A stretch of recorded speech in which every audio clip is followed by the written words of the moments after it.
604 at Talk 107.3 FM, WBRP. Mornings with Brian Haldane, off and running. Brian here with you, JP producing. We're starting you off at 72 degrees in downtown Baton Rouge on the morning after an absolutely tragic and terrible event, and the morning of the anniversary of an unbelievably, unfathomably tragic event. We're going to get into the assassination of Charlie Kirk a little bit later on in the show. 6:25, I'll talk about it. 7:05, Cory Dennis from his executive director of the state Republican Party is going to talk about it. We'll get into it as the show wears on, but just start off by saying hearts are heavy. Little girl lost her dad, a woman lost her husband, and a movement. I don't want to say lost its leader, but Charlie was one of the bigger voices there. So we got a whole show to get to. Yesterday's assassination will be a big part of the show, but it won't be all of the show. Let's get to it. Top stories and trending.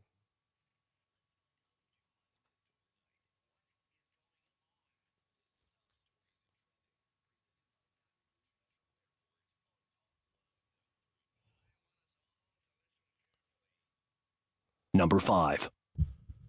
Social media.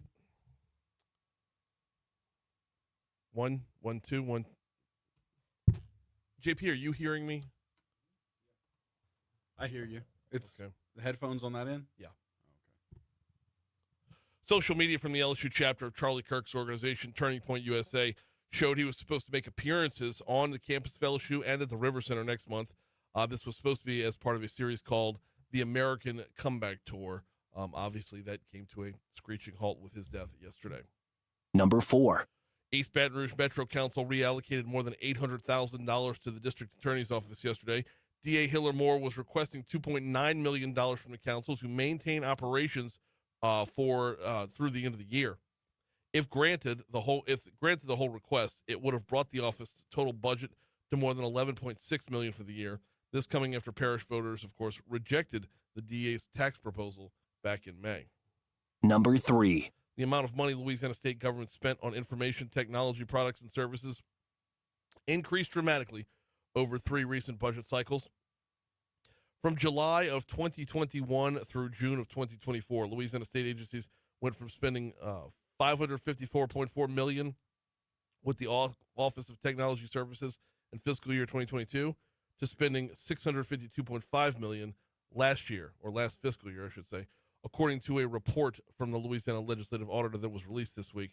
That's an increase of $98 million, or just shy of 20% over 3 years. Number 2.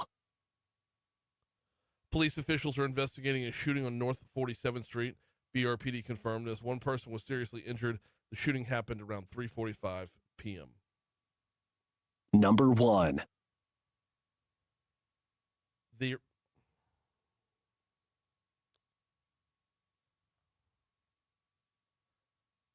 me one quick second. My apologies. Here we go.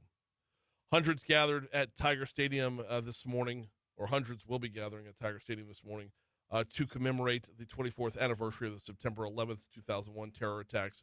Members of Greek Life, local organizations, and first responders, they all came out to support the LSU ROTC Corps of Cadets as they did the annual 9/11 stair climb. Climb through the bleachers of Tiger Stadium honors the first responders who were at Ground Zero, especially the 412 who died saving lives that day.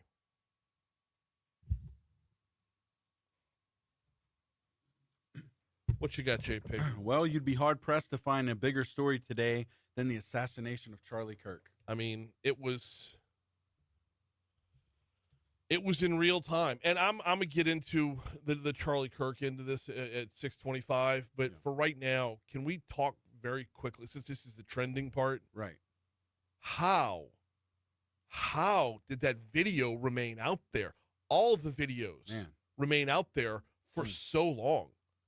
I mean, I hate that. And this is graphic and this is blunt. Yeah. But to put it this way, but how many times did you watch someone die yesterday?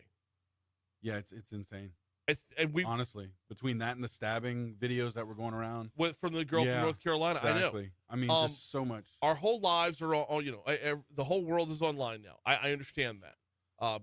Borderline Orwellian. I get it. But in times like this, there's got to be a quicker way to pull it down. Yeah. And more importantly, there's got to be less of a want to put it up. Clicks over blood what here. you're saying, I mean, yeah. we have an absolute bloodlust. Unfortunately. I Unfortunately. mean, man. look, I'm not taking away. Like, this is not the main topic when it comes to Charlie Kirk being assassinated. Right. This is a side topic, but it is societal, and it to me is a big problem. Yes. We saw the conviction the other day of a guy who Facebook lived a murder right here in Baton Rouge from a few years ago, and I mean, like Facebook, for better or for worse, they actually did a good job of rooting that out and pulling it down. Mm-hmm. Like, if that didn't get anywhere near the exposure that the Ukrainian girl from North Carolina or Charlie Kirk yesterday. Right. I don't know if it's something we gotta, you know what, this is gonna rule our discussion with Haggai. We're gonna have to talk about this in Cup of Tech Gumbo, because, like, is it physically possible to pull it all down, to get rid of, like, just, or at least have censored versions, because it's just raw. Yes, What we're getting is just raw footage. Yeah. And it's just, oof, boy, and you knew as soon as the amount of blood, as soon as it hit too. See, I'm going to be honest, just very transparent. I didn't see, and I just guarded myself from it. Uh-huh. I didn't want to see anything up close, and I knew it's out there. Yeah, But I didn't. No. The video that I seen was from a distance, and there are some still shots that I seen. But to be honest, I don't know. Well, I've seen the one from a distance. I've seen the one up close numerous times, and then there was one I saw earlier on where it runs longer on the back end. I know. It's terrible. I know. Terrible stuff. Yeah. Well, speaking of violence, there was a mass shooting at a school in Denver. New Denver, Colorado, where 3 children were injured yesterday. So I was having a discussion with a friend of mine yesterday about, how tragic is it that you can have a school shooting that's not going to get any headlines? Like, Charlie Kirk is going to rule the news cycle. Yeah. And my response to him was, sadly, nobody died. Nobody died at the school. Should be alarming anytime any school gets shot up, but you had 3 kids injured, and I mean, the death is going to rule the day here. That's right. That's right. It was the same county as Columbine. Yeah. Wow. This one's called Evergreen, I believe. Yep, it is. Oh. In other news, LaToya Cantrell pled not guilty to her charges. So, I mean, sorry. I know. We're trying to bring a little bit of levity to. Oh, thank you, LaToya. Heavy. I needed that. Just. Wow. What did Okay. Jeff Well, call her? LaToya the Destroyer. the Destroyer. Yeah. Yeah. She's had that nickname for a little while. Oh, We're man. at 6:13 at Talk 107.3 FM WBRP. Quick break. We come back. We're going to talk sports. Actually, we're just talking LSU today. Brian Kelly in the LSU in the SEC teleconference, and some audio from from Garrett Nussmeier next. Can you write down the numbers and titles of the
Did you grab the thing from?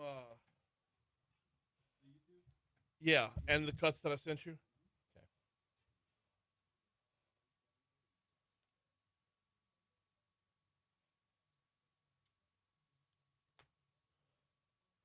I don't know if I'm gonna have time to do my whole. Like I've got. I know I don't do the rant thing very often, but I've got a solid take over here that I don't want to waste.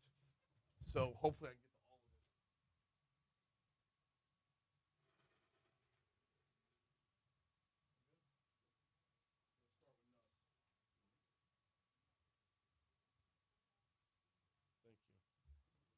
Thank you. Yeah. So what I've been doing is instead of using the cuts from LRN, I've been going in 104.5 studio, and it's just like it's dark in there, and I just grab cuts and move them over.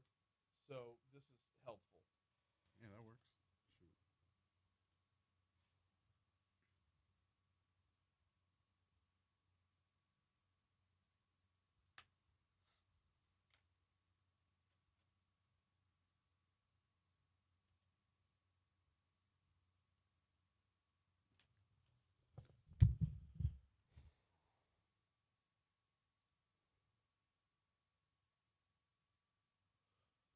617 to talk 107.3 FM, WBRP, mornings with Brian Haldane rolling right along. LSU will square off against Florida, 6:30. Well, I believe it's 6:42 on Saturday evening on our sister station, Eagle 98.1. Big battle, always a big battle. Let's start off with Nussmeier cut 2 in just a second here. It's always a big battle when it's Florida. And if you have your list of like favorite or most hated SEC rival, I don't know about you, but Florida ranks right at the top for me. I probably dislike Florida more than most people dislike Alabama. And Garrett Nussmeier, speaking with the media, talked about the matchup with Florida. Obviously, a really good team, and anytime LSU and Florida play, there's a lot of hatred, and they're going to come here expecting to try and get a win, and so we're definitely preparing that way. I think we had a great day of practice today, and hopefully to continue that into the week, and we're ready for this. We're excited for this opportunity.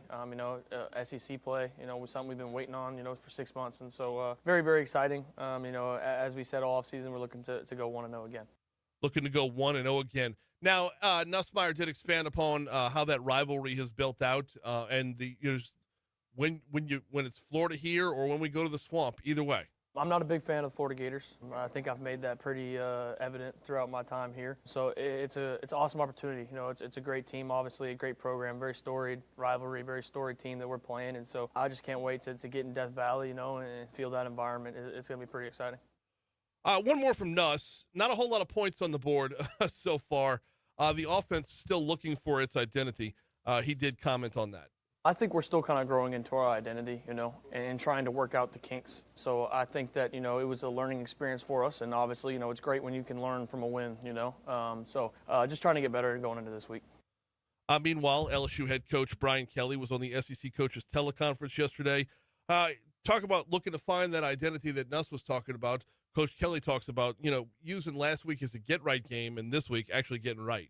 I know our guys are excited about it. They didn't feel like they played to their standards last week. So now it's an opportunity for them to be the elite performers that we believe they are. It will be exciting at Tiger Stadium on Saturday. Our guys know there's a great challenge in front of them. And, their want and desire is to go 1-0. And that means this week their preparation has to be on point, focused. On the injury front, Trey'Dez Green obviously not going to be back. However, Brian Kelly did allude yesterday to the possibility that center Braylon Moore is looking better than we might have thought. I think we have him listed as probable.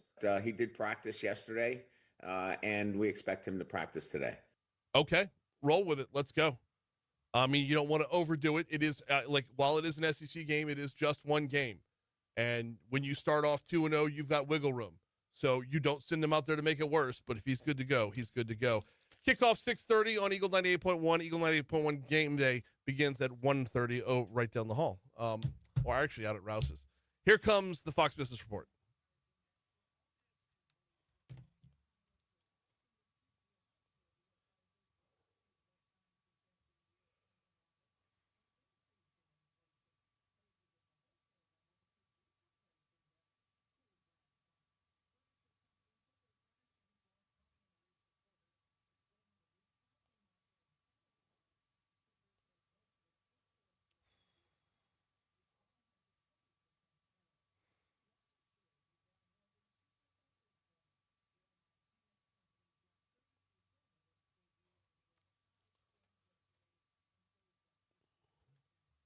All right, so here's how this is going to go. The Kirk cuts are going to go 1 through 5 in order. When it's 2, it's going to be 2 and 3 back to back. Play one, then right into the other, because they're both House Speaker Mike Johnson. Yeah. Here's what I have that you'll follow along with. Actually, should I just make you a copy of this, or do you? There was when I'm going to introduce. Let's get into it. Charlie Kirk was assassinated yesterday. As is the case with breaking news, there was the immediacy of the reporting. Here's how it sounded via ABC. Kirk cut 1 is almost a minute long. It's the full report as it happened. Okay. I said that was the immediate reaction. Then there was the immediate reaction, from House Speaker Mike Johnson. You'll play 2 and 3. And I'll say then here was Utah's governor, Spencer Cox. That's cut 4. And, of course, the president, cut 5. And then I'll set up for Father Mike Schmitz after that. And then I'll use the remainder of my time to get into my thoughts. If I don't have enough time, I'm going to do something on Facebook later on today.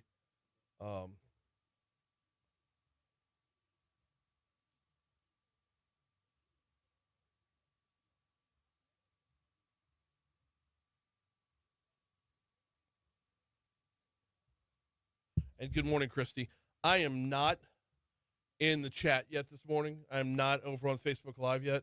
That is by design, guys. I'll get there in a little bit, but I need to stay focused for just another couple minutes.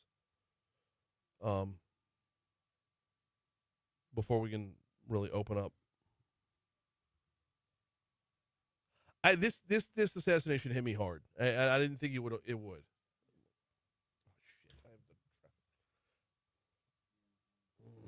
hate doing the traffic. We got to find a better way.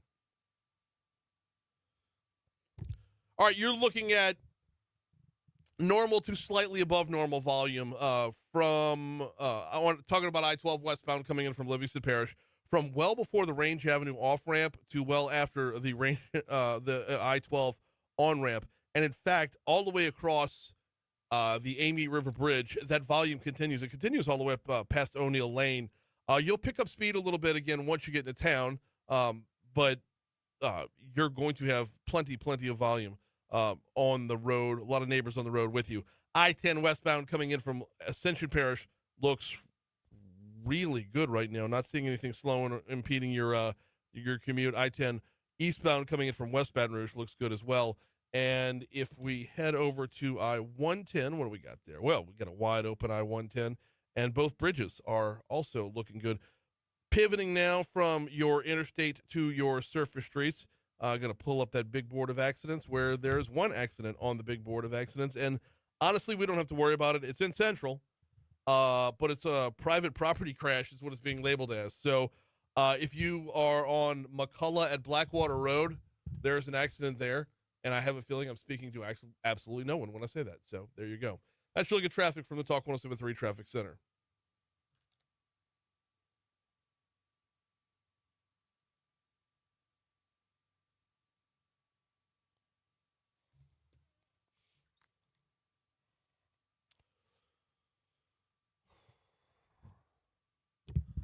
It's 624 at Talk 107.3 FM, WBRP, Mornings with Brian Haldane, rolling right along. I don't do the rant thing very often. My job here is more of I'm not a newsman, but we try to share as much news as possible. A longer format when we can have interviews and whatnot, and we bring a little entertainment to it as well. And I'm not the one guy to sit there and be all loud about topics of the day. But when you have a topic like today, this one hit hard. Let's get into it. Of course, Charlie Kirk was assassinated yesterday.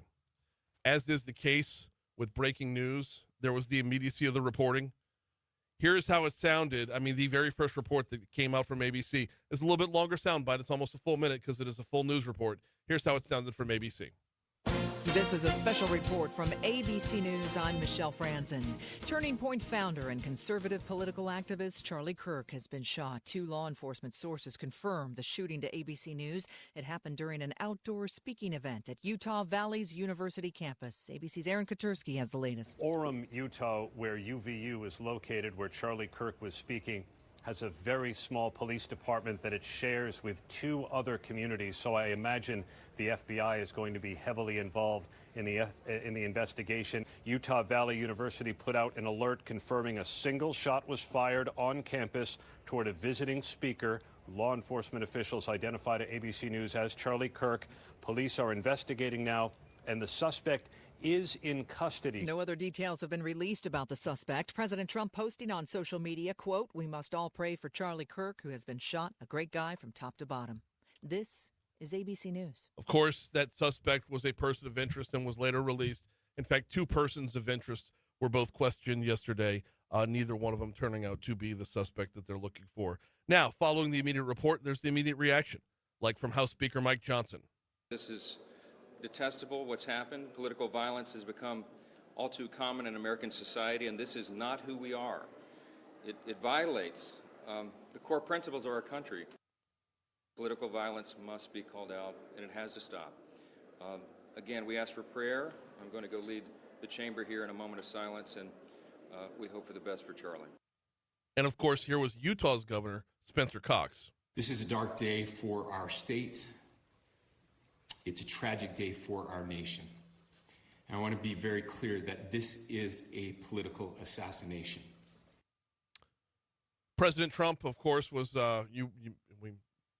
Charlie Kirk was a big part of President Trump's re-election campaign, and the president had a lot to say as well. This is a dark moment for America. Charlie Kirk traveled the nation, joyfully engaging with everyone interested in good faith debate. I didn't realize this was going to hit me as hard as it did when it did. The graphic nature of the video, I'm sure, plays into that. But when I first stumbled across Charlie Kirk's content, it was compelling. Yes, I'm on the right side of the aisle as well. And yes, he says a lot of things that I agree with. And yeah, he also says a lot of things I disagree with. We were not in the same place on every topic out there. Just to throw one out there, I always found it odd that a man who believed that college was of no value would tour colleges. I mean, that's one little microcosm of a disagreement. But his content was compelling, and his nature felt compassionate. And so I'm trying to process yesterday, as I'm sure we all were, where our feelings were headed.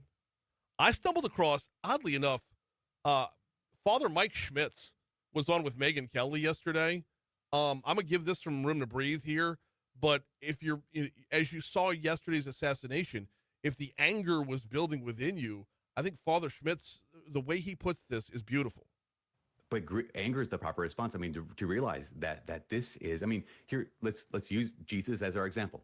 There were times when Jesus saw injustice, where Jesus saw evil, and he didn't okay, that's too bad. He was angered. I mean, there's times where people refuse to reach out or refuse to say it was good to reach out to help the helpless. And Jesus, it says very clearly in the scriptures, Jesus looked at them with anger.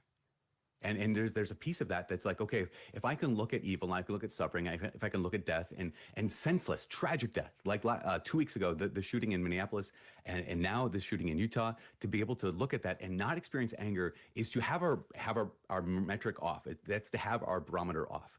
That the proper human response to evil is anger, because I would say God's response to evil is anger. Because Charlie Kirk never approached anyone with anger. He never approached anyone with malice. He was unapologetic about his political beliefs. But one of the ideas that I keep coming back to, and this is going to just rule the day with me here. Charlie Kirk had 2 microphones, and he offered you 1. If you agreed with him, if you had questions for him, and especially if you disagreed with him. Charlie Kirk had 2 microphones, and he offered you 1.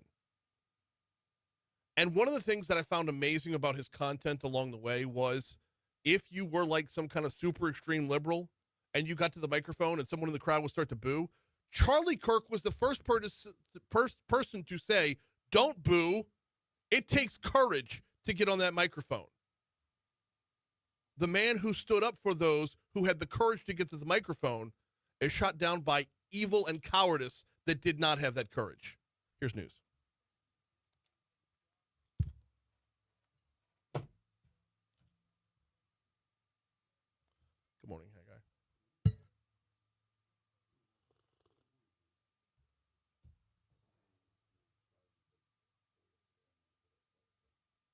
That does surprise me. That's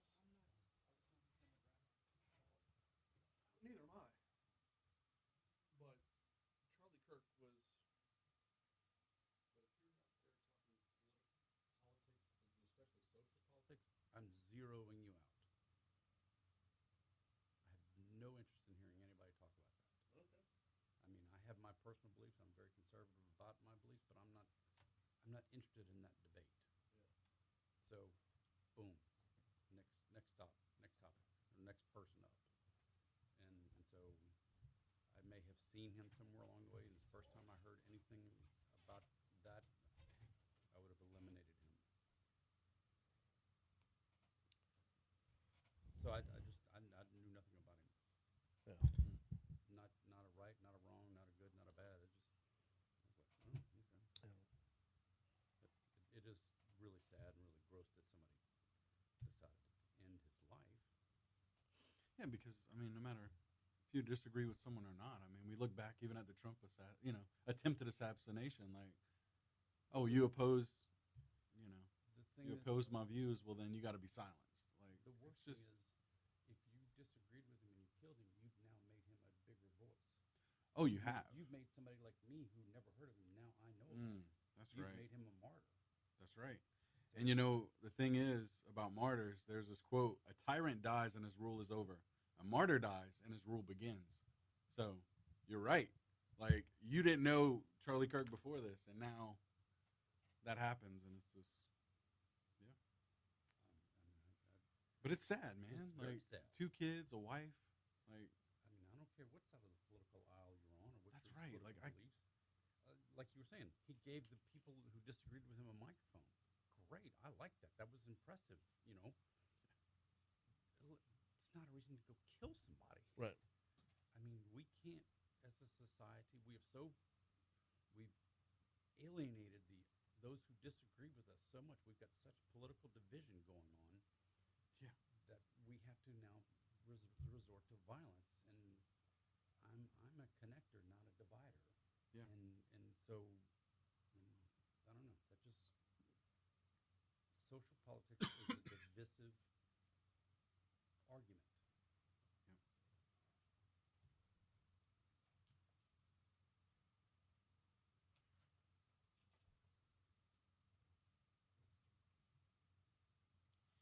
Well, there was another. Well, you know what? Speaking of that, so my daughter was on YouTube yesterday. My youngest daughter's 11, and she's like, and we have the parental blockages and everything like that, but she still was like, "Dad, who's Charlie Kirk?" And I'm like, and I explained to her, and I was like, "How do you?" I said, "Why?" First of all, why? And she's like, "Well, because I'm on YouTube, and there were 2 people making videos crying, talking about how Charlie Kirk died." And I'm like, "Wow!" Like, even with it was just commentators, or just influencers or whatever. But still, it even entered her realm of like, who is this guy? So, yeah, it's insane. But yeah.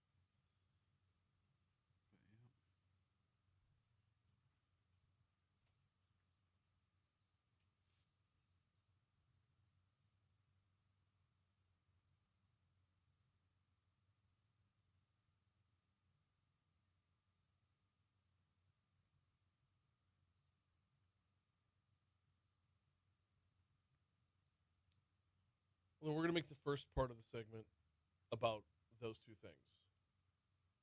How, number one, how algorithms work. Like, Charlie Kirk's going to be in my feed a lot more than he's going to be in yours because you scroll past. And number 2, I don't know if you were listening on your way in. How quickly can we get rid of snuff films?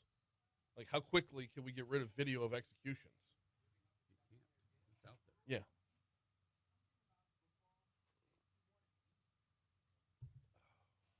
Because then people are screen recording it, I'm sure, on their own devices and things And like reposting that. it. Reposting it, and it gets taken down. It's just like, It's there. man.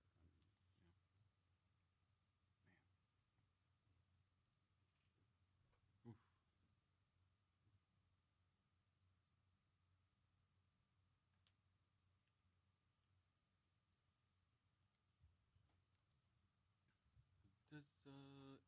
Has the new new bumper God. been uploaded?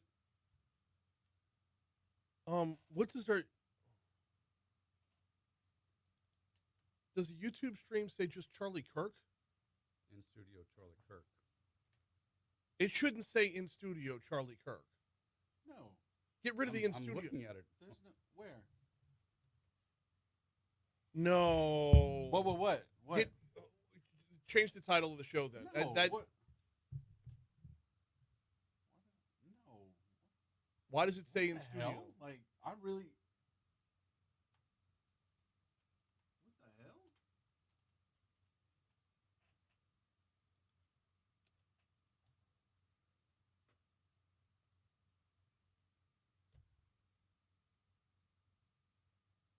No, it's changed. But...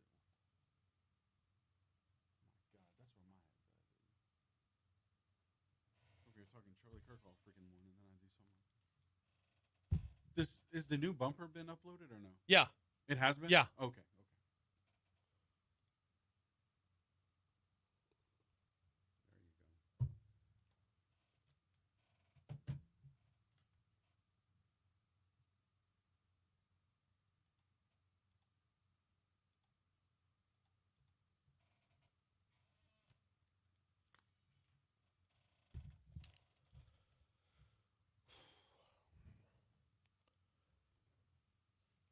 Six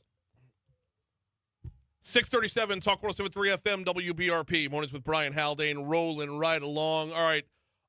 We will this is going to be part of our next segment as well. The Charlie Kirk news. We're not going to be able to get away from it completely throughout the morning, but we do have our normal morning show to roll with. So it's time for Cup of Tech Gumbo.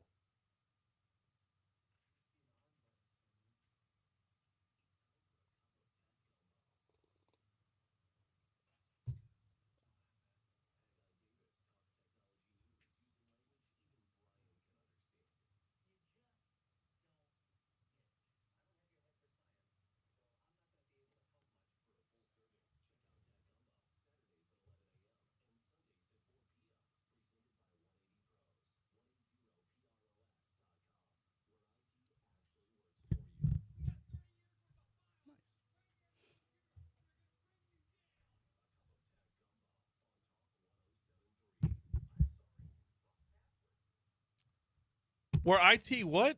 Actually works for you. Where IT so y'all just threw away my tagline. We're still talking Okay. it. We're still talking it through.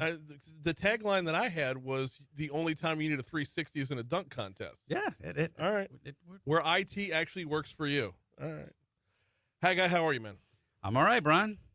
We got a lot to cover on the tech front, but I would be remiss if we didn't start with we talk about how tech applies to the headlines today. Right. And yesterday was a tragic day, and yesterday we all watched, and I shouldn't say we all watched, but yesterday a lot of folks watched in real time and repeatedly, and later on and through the evening, we watched someone get murdered on television. We watched an assassination on our phones, on our computer screens. I want to start there. The video was graphic. The video was disturbing. Yeah. And the video was ever present. We live in a world where everything is now on a screen somewhere.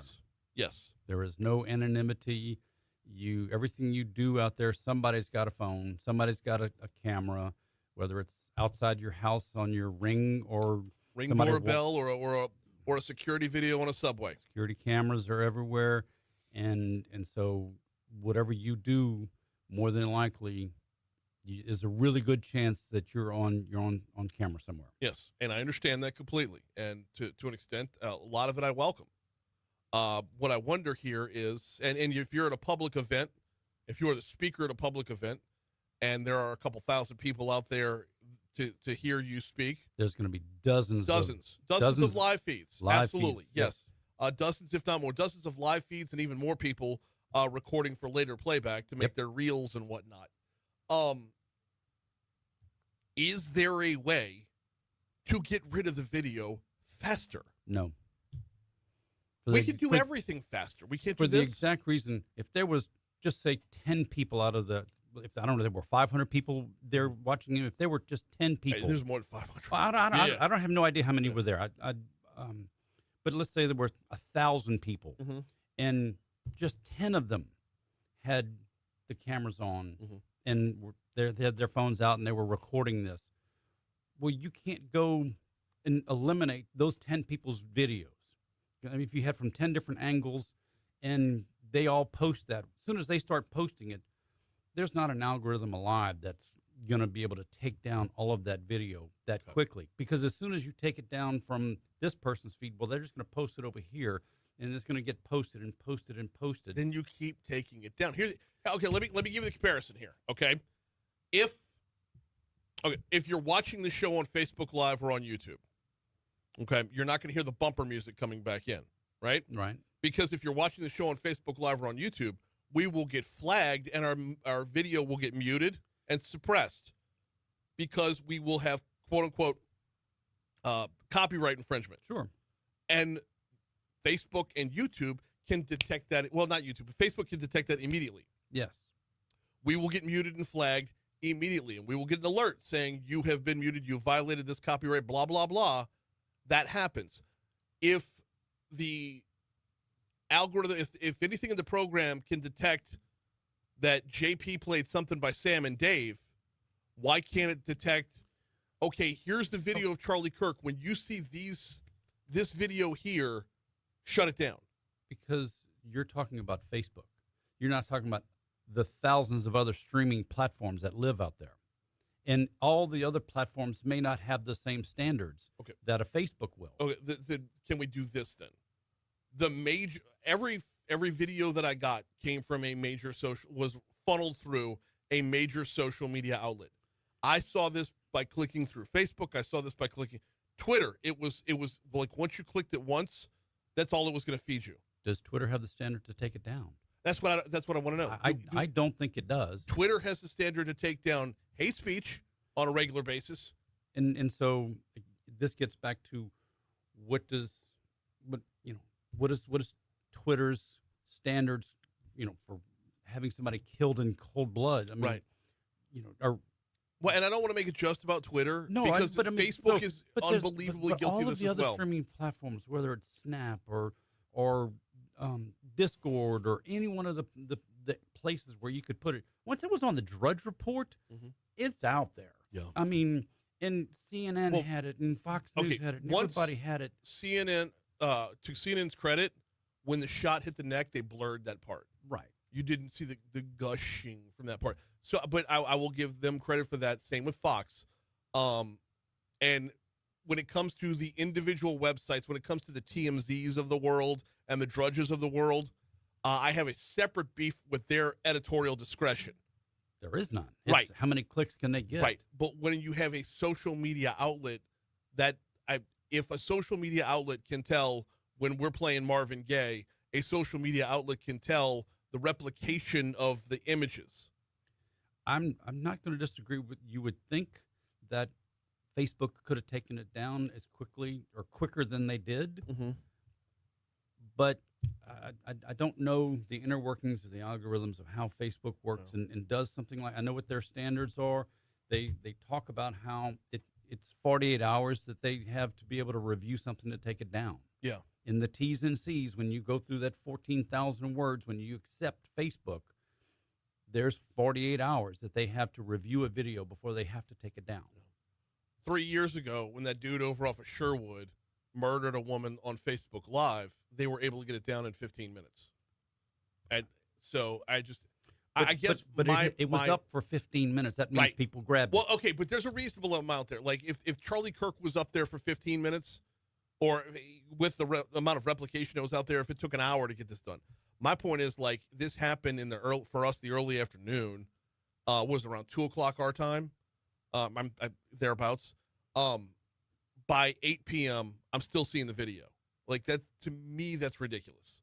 And it feels. But was it from the exact same source you've seen, or was people keep reposting it? No, it was people reposting it. And so every time somebody reposted it, if Facebook takes it down 15 minutes later, but 10,000 people have posted it and then continues to repost it and repost it and repost it, Facebook is fighting. They're always going to be 15 to 30 minutes behind everybody.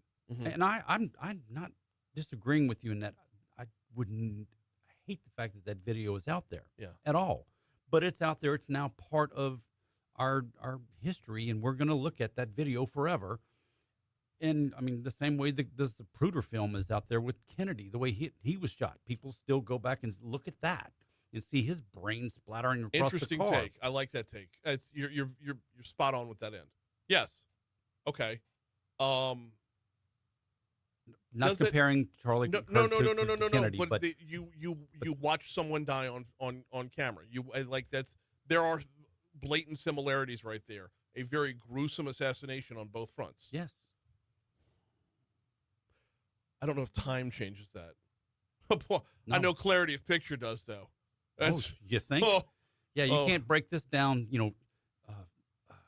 clip by clip on the way they did with that 8mm film from the Zapruder films, but this is in 4K. You can see this. We're going to take a break. When we come back, there's one more topic I want to cover on this front before we get into the rest of Cup of Tech Gumbo. He's Haggai Davis. We'll be right back after this at 6:47.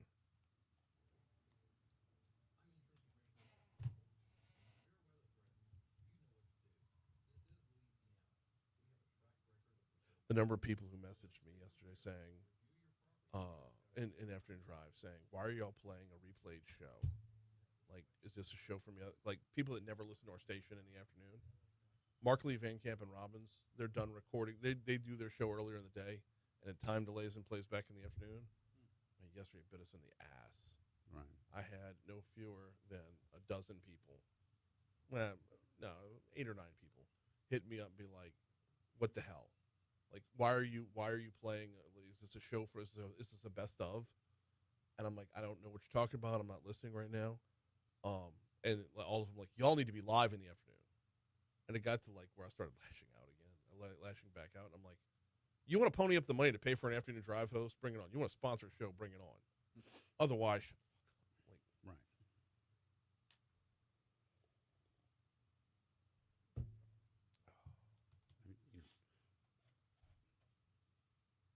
And I get you record the show because that's what I do. We record on Tuesdays or Wednesdays, right, and then airs on the weekends, right. And if there's breaking news over the weekends, I believe it's written in where we can interrupt. The thing is, this was a story that's important, very, very important to a smaller number of people. This was not a matter of national security. This was not even a mass shooting. There was one shot fired. Right. And a person who's important within the conservative movement was killed. But ABC's not going to offer long-form coverage here. No. Bloomberg's not going to offer long-form coverage here. And, we have an option to pick up a third national feed. Nobody's offering, like, perfect example, the assassination attempt on the president. We were able to blow out our local, our normal lineup because ABC was running anchored coverage long form. And was that on a Saturday or a Sunday? I think it was a Sunday. Anyway, we were able to shift on the fly, and we were live from ABC. But that's a national presidential candidate and former president of the United States. Right. That's a huge difference. I mean, who in the world had not heard of Donald Trump? Right.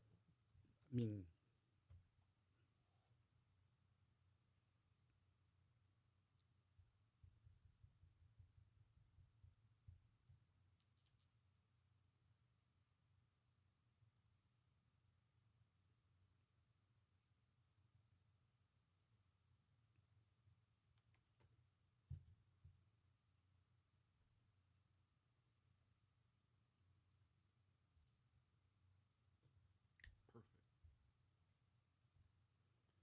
Keith saying Fox, CNN, News Nation had all covered it live.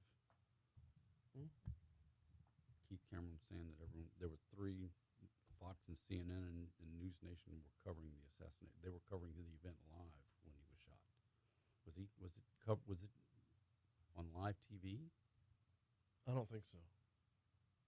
I'm sure they went to live reporting as soon as there were reporters out there. I'm sure, but that wasn't the main feed at the time.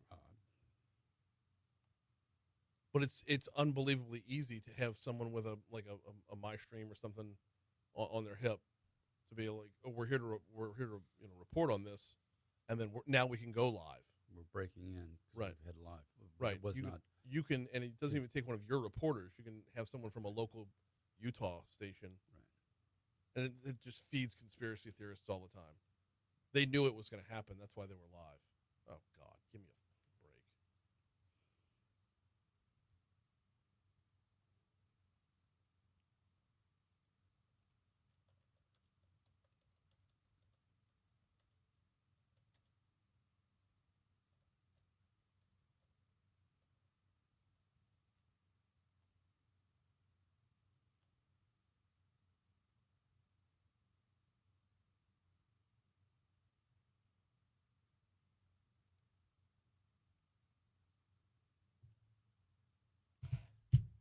Tough to get into the tech gumbo after a heavy day like this, especially the story about TikTok giving you hemorrhoids.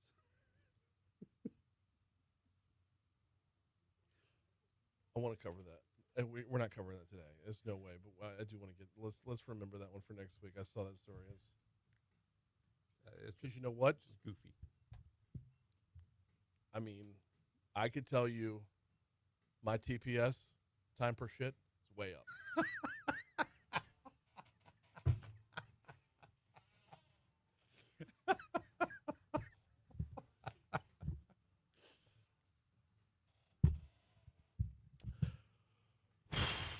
652, Talk 107.3 FM, WBRP. Mornings with Brian Haldane, rolling right along. Cup of Tech Gumbo rolling right along. What does computer literacy mean in 2025? We're going to get to that in a minute. We got Haggai Davis in here. And it's when we have headlines this big and stories this big, it's important to utilize the branded segments we have, because this is the literal crossing over of text in the headlines. And you added this topic inadvertently when you walked in, Haggai, and I'm going to out you right now, okay? When you sat down, you said, you may or may not believe this, Brian, but before yesterday, I didn't know who Charlie Kirk was. And I find that astounding. You and I, we're completely different ages. Yeah. A lot of similar interests. Yeah. Both those things are fair. Fair. Our patterns and habits online are completely different. Very. And I think this is a good example of how algorithms feed what you want, what you crave. Whether you think outwardly you crave them or not, the algorithm is here for you to give you what you've sought before. Charlie Kirk, Ben Shapiro, Matt Walsh, these guys all over my – a couple of others as well. I don't want to just limit to those three. These guys all over my feed.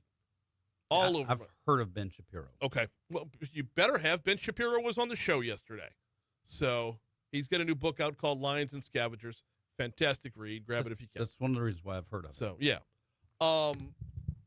Because he was on your show, not because of his book. Yes. But so my feed's going to be full of not just pundits, but interaction, exchanges of ideas between, political sides. Now, when it comes to that, you find that to be a colossal, not a waste of time, but just it's an exhaustion of energy. It's repulsive to me. I don't want to get into the social political debates, and so when I see those, I defriend people who try to get into that with me. Mm-hmm. I that's not what I'm interested in at all, because there's no way to win that argument. Right. Wait. Yeah. Exactly. No one wins. I don't engage in comments. I don't take people down. Right. I don't destroy anyone. I don't do those things. But when it comes to just the raw feed video, and Charlie Kirk above all the rest of them, because he was more interactive. He was more interested in what the person had to say before responding, as opposed to having his response and waiting for him to be done talking. Seek first to understand before being understood. Yes. Or one of seven habits of highly effective people from Stephen Covey. Yeah. Or as Ted Lasso quoted Walt Whitman, be curious, not judgmental. Okay. So it's the same quote. But I think it's interesting how yesterday was an example of how algorithms do work. Yes, they do. They know you better than you do. So what was your feed full of yesterday? Sports. Okay. That's mostly what my that and technology. Yeah. Tech news and sports. Mm-hmm. Yeah. To me, it was completely inescapable. Yes. To the point where it took over anything I've searched for in the last 2 weeks, gone. I mean, I'm sure it'll creep back in now, but anything I'd searched for the last 2 weeks, just gone, because I sought more information. I wanted more information. If I saw something about Charlie Kirk, I was clicking on it to find more. Like, I need more info. And so I'll spend more time on LinkedIn than I do anything. Yeah. And so I'm looking, I'm getting cybersecurity feeds and news about technology on LinkedIn, not about political pundits on LinkedIn. So that's what my feed gives me. It's or if I go back over to Facebook, here's LSU football, here's the Saints, here's NFL news, those kinds of things. Yeah. That's what I'm interested in. And so that's what the algorithms feed from me. Yeah. All right, we got about 3 minutes left. I do want to dive into one topic that it led your show. I guess it was the top of the top of the prep page. So, what does computer literacy mean in 2025? It's a fascinating question because if you go back 25 years ago to the year 2000, most people had not gotten their first computer yet. They were, if they had, they were computer illiterate because they knew how to turn it on. Mm-hmm. You go back 15 years ago to 2010, people were not even really using Google yet. Right. They were still asking Jeeves. Asking Jeeves. and Yahoo search was the big thing. Yeah. They knew how to send emails in 2010. They could use Word or Excel, kind of. Mm-hmm. You go back 5 years ago, and people were learning how to use virtual meetings. Zoom became, if you couldn't use Zoom, you were computer illiterate. Right. Well, now 5 years later, okay, we're mostly comfortable. Hey, you're muted. Hey, can you turn your camera on? Right. Is the big thing. So the idea of being computer literate, it's not getting into a firewall or knowing how to set up a server. It's how to use your computer. And now AI is, how well do you know how to use artificial intelligence is where computer literacy is today. Okay. Which to a lot of people means how to get really good crockpot recipes from ChatGPT. And that's fine. Is it though? If we're going to go right back to the top of me talking about misallocated resources. But if you're jumping into AI to ask it that, you're at least beginning to use the tool as opposed to sticking your head in the sand and hoping AI goes away. Because it's not. Fair enough. If you're using AI multiple times a day to help, expedite your productivity, okay, now it's a business tool. Mm-hmm. If you're just using it to find that crockpot recipe or that chicken pasta recipe that you're looking for, okay, great. But if you're afraid to turn on ChatGPT, if you're afraid to go to Google Gemini, Anthropic's Claude, Perplexity, go through any one of the LLMs, then you're way behind the times. You're not being computer literate if you're not learning to use the current tools of the day. For what it's worth, every one of those crockpot recipes starts with a block of cream cheese. So just arm yourself beforehand. And Velveeta. How do you? Yes, a lot of with the Velveeta. My God. We got 30 seconds left. When you're walking down that path and you're engaging with AI, avoiding it becoming a crutch, how? So, in 30 seconds or less. Yeah, I know. It's how you think about how you're using the technology. It's not being, mastering the technology. It's how you think about the way you use technology. You're using your computers, and that's the basics. Get your full serving of Tech Gumbo Saturdays and Sundays right here on Talk 107.3 FM. He is Haggai Davis. Always appreciate the time, brother. You bet, Brian. We got news coming your way. We're going to blow out top stories and trending next hour to talk with Cory Dennis from the State Republican Party about Charlie Kirk. That's next. Thanks for rerouting and going down that path. I thought that was if we could be in the moment, it just makes for a better segment. We don't seem aloof. No. I'm just scrolling through here and seeing what's on it.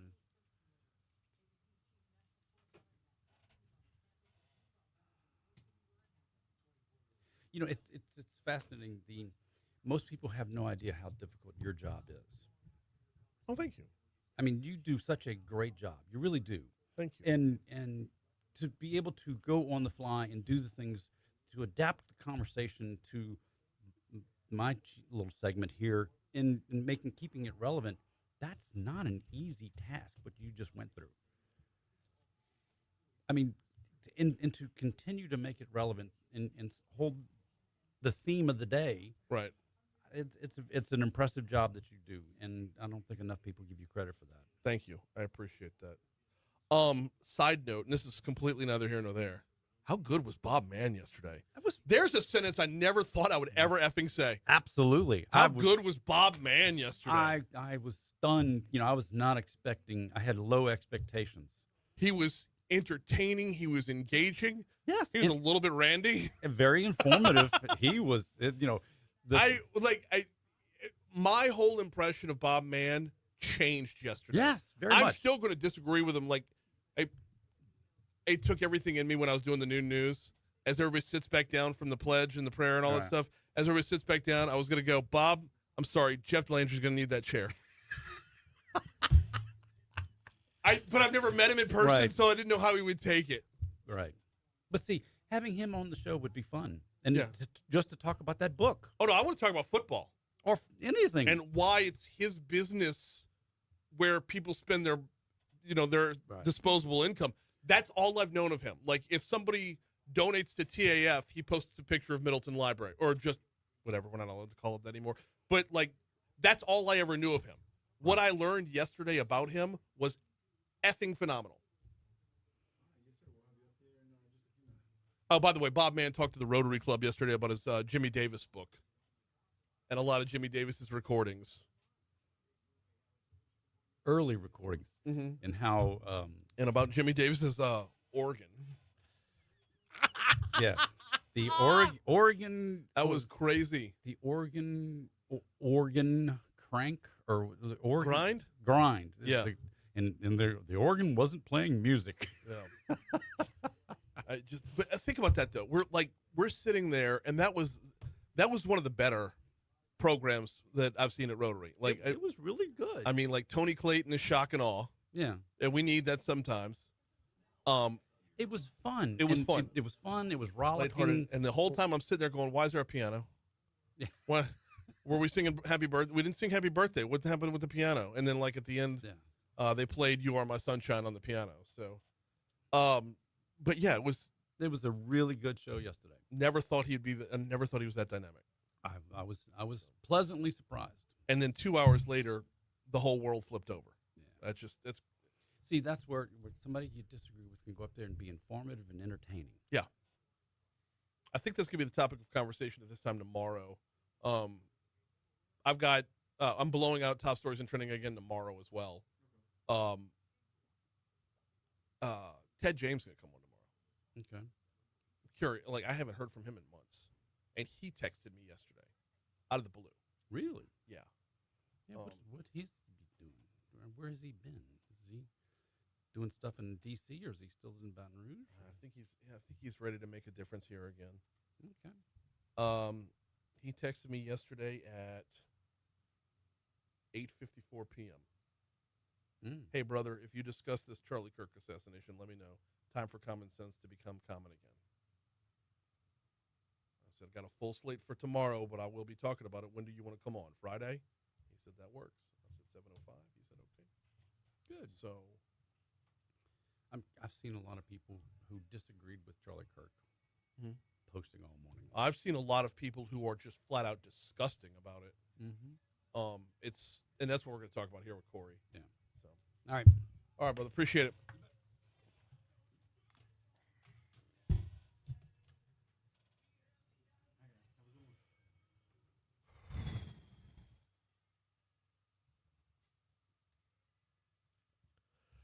.705 Talk 107.3 FM WBRP. Mornings with Brian Haldane rolling right along. Hour 2 coming your way right now. Brian here with you. JP producing.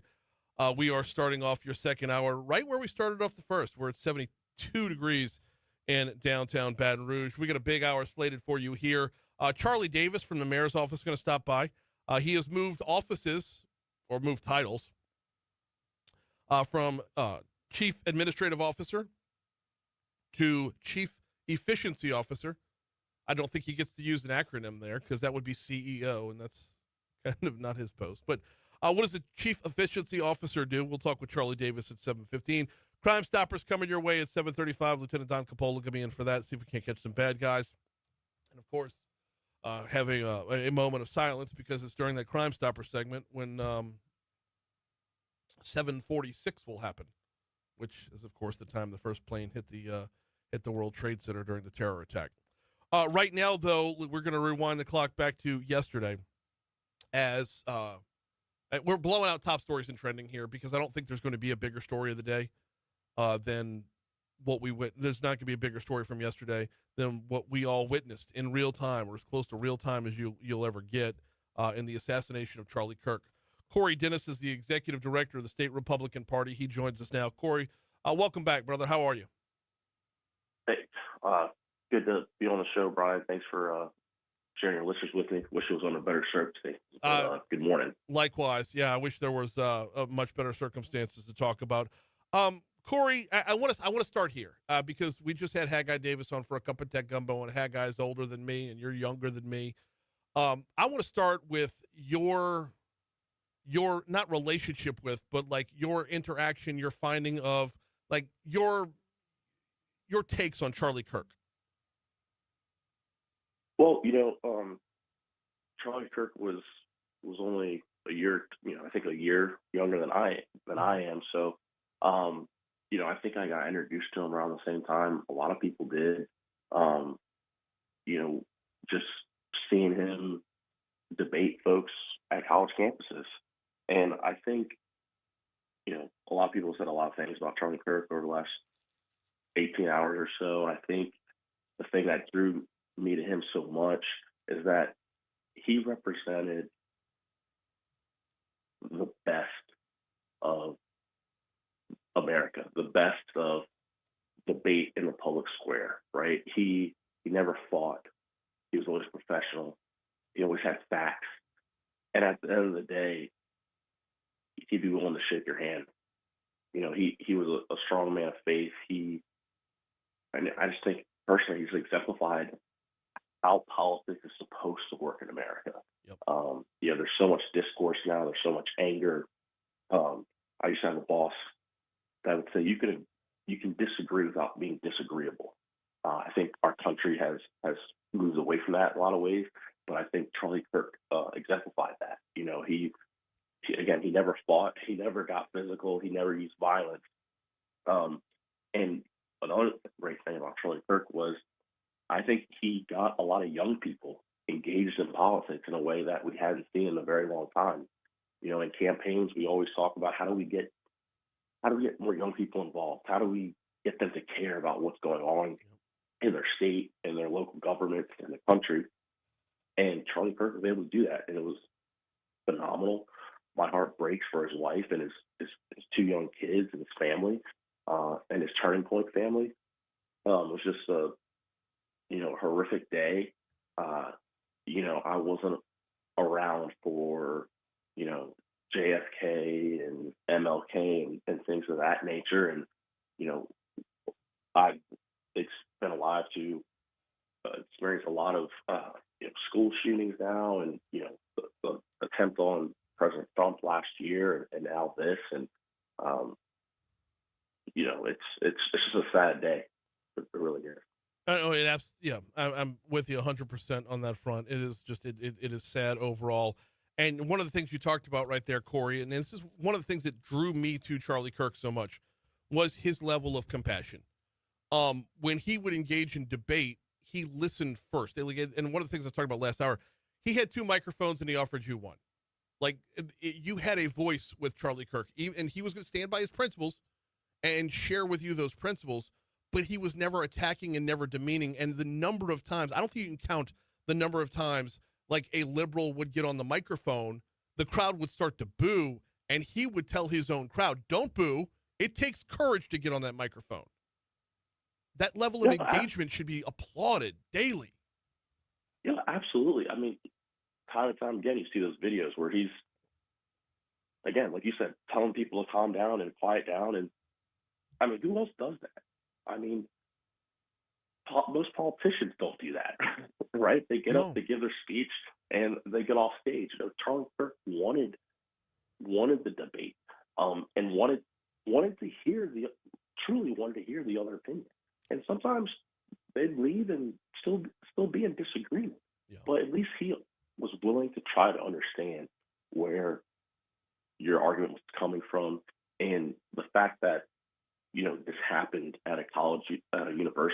country is also just devastating, right? That's where our colleges and universities across our country are supposed to be the places where you learn to develop an opinion. You learn not to be um, indoctrinated, right? But Right. to learn how to think, to learn how to fact find, to learn how to develop your thought process and your belief systems. And it's just,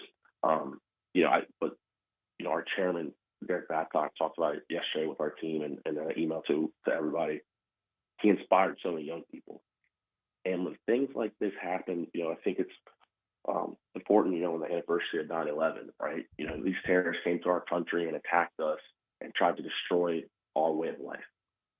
But the exact opposite happened. On 9/12, we were the most united country that we had ever been, right? And I think whoever did this, doesn't like truth, doesn't like people thinking for themselves, doesn't like people encouraging people to think for themselves and think outside the box and try to silence Charlie Kirk and everything that Turning Point's trying to do. But that's not going to happen now. Charlie Kirk's microphone just got even louder after yesterday. And that's the silver lining and the blessing I'm trying to remember during this time where, we're all very sad, very upset. We're all questioning how this still happened in our country.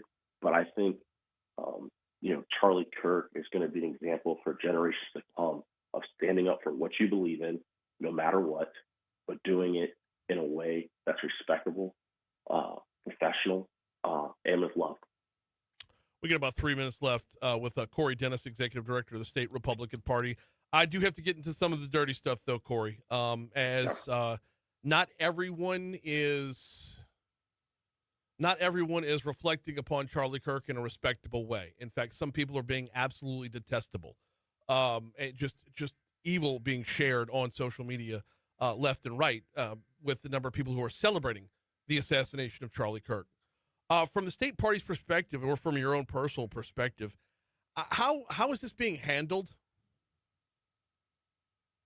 First and foremost, I think it's disgusting, right? No one should be, we posted that Instagram post from that LSU student. I've seen this post going around from apparently a firefighter in New Orleans. It's absolutely disgusting, right? No one should be rejoicing over the death of a husband and a father just because you just disagreed with his political views. It's disheartening that it's in this case at LSU from a student, from a young person. And I would, the problem with social media now is, people say things in the heat of a moment, before social media, but they'd be at home and they would say it and no one would hear it. Now they tweet and post out of anger or out of emotion, and it's hard to take those things back. I think Speaker Johnson was on TV last night, and he mentioned as well, we as a country and as a people and as neighbors and fellow citizens and fellow Christians and believers, we need to take a step back and look in the mirror and really think about what are we doing? When people are rejoicing or happy at the death of someone like that, you got to look at yourself. That's just, it's just a disrespect for the dignity of life. And again, we can disagree without being disagreeable. And it's sad that our country right now seems to be in a state, and frankly, it seems a little bit, to my opinion, it's one-sided, that if I disagree with you, I hate you. And the fact that you want to go out and kill someone and try to silence a voice just because you happen to disagree with what they're saying. They're supposed to be the side of tolerance and inclusion, and yet every time we say something they don't like, they attack us. Yeah. Political parties were supposed to be a collaboration of ideas, and they've become a dividing line. Speaking with, where you are the executive director of the State Republican Party, how important is it right now for the state party and for Republicans individually to see these detestable posts and silo them and realize that individuals aren't speaking for the whole? They might be affiliated with a party, but they're not speaking for a party. Well, I think that's an important piece, right? But at the same time, Brian, I think it's important that we hold those people accountable and call that out, right? Look, if I go and do something stupid, right, you're not going to report that Louisiana citizen did X, Y, and Z, or Corey Dennis did X, Y, and Z. You're going to say LA GOP executive director did X, Y, and Z. And so when you're a part of these groups or these clubs or hold positions in party politics or campaigns or anything like that, you don't just represent yourself anymore. You represent that organization. You represent your family. And I think it's important for anyone to realize what you say publicly. You don't necessarily just represent yourself anymore. Anything you're affiliated with, people connect those comments to that group. And I think it's important for those organizations and members of those organizations to look back and say, and hold those people accountable. It's like, hey, you represent me when you say things like that. And that's not what I believe. Tough love from within, basically. Right. It would be easy for a Republican to condemn a Democrat, or I don't want to just say Democrat, but like an extreme liberal here. It would be easy for the Republican to condemn them, but for someone with the same letter associated with their name, that same level of condemnation has to come. Correct. We need to police ourselves, but also when you don't acknowledge these statements and you don't call those out, your silence is consent. And I think it's important to call out evil. I think it's important to call out the wrong in the world, and I think it's important. It's just as important to do that as it is to remember and acknowledge the great things that are going on. Because when you, again, like I said, when you don't acknowledge the bad things, people think it's okay. And I think it's important for the Republican Party. I think it's important for the Democratic Party to police themselves and to let people know what we truly stand for and what we don't stand for. And that those views do not represent America, Louisiana, and frankly, I would hope don't represent LSU. 100%. Very well said. He is Cory Dennis, the executive director of the state Republican Party. I know I say this every time you're on. You're not on enough, man. We'll talk to you soon. All right. Thanks, Brian. Appreciate it. Thanks. We'll talk soon. Absolutely. We ran way long right there, and I don't mind in the least because Cory is awesome. Our next guest is as well, though. We're going to move from the state Republican Party into the mayor-president's office here in East Baton Rouge. Charlie Davis moving over to the role of chief efficiency officer. What does that mean? What does that look like? Well, he's in the studio next. Yo, sorry, we ran really long there. Dude, that was great.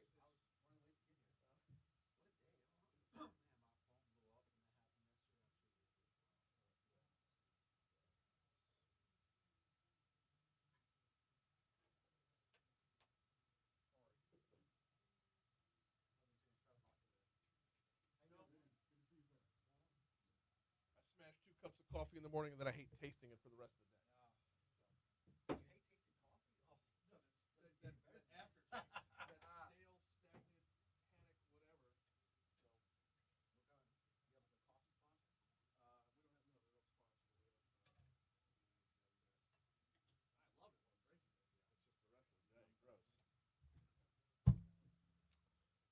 Oh.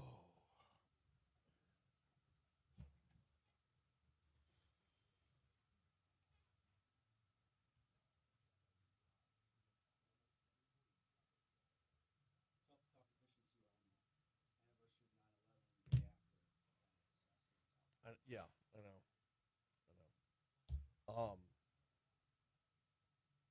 And he was slated to come here next month.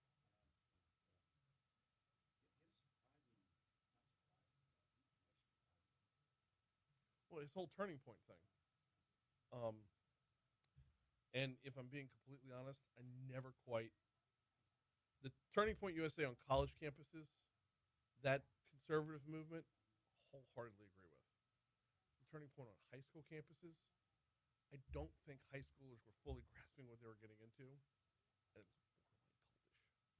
And it's not, it wasn't. But like, I don't know, when you get to college and you're so overwhelmed by everything that's coming at you, but like when you're still home in the safety of your nest or whatever, I don't know, it always vibe different for me.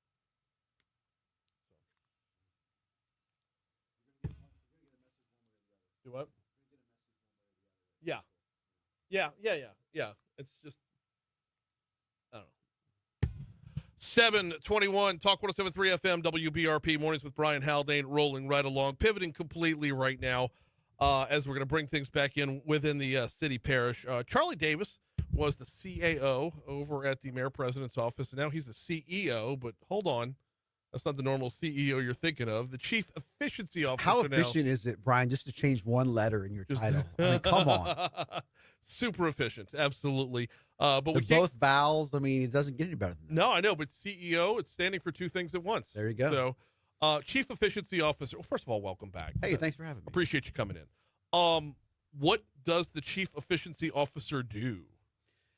So one thing that I learned as a business owner, as an entrepreneur, is that when you're working, if you're always working in your business, you can't work on your business. Love it. You know, and the same thing is true in the city, but in spades. If you're always working in the city, you can't work on the city. And so we have decades of bureaucracy that's built up, you know, in Baton Rouge. We have our silos have silos, if you will. And so what I'm doing now is the same things I've been thinking about and talking to the mayor about since even before we took office is how do we make fundamental changes and reform across the parish, right? Why do our road projects move so slow? You know, Yeah. Why do we not have enough money to properly fund the DA and the public defender, but at the same time we have $1 billion in cash? Like, what is going on with our form of government here that causes it to be so broken? Mm-hmm.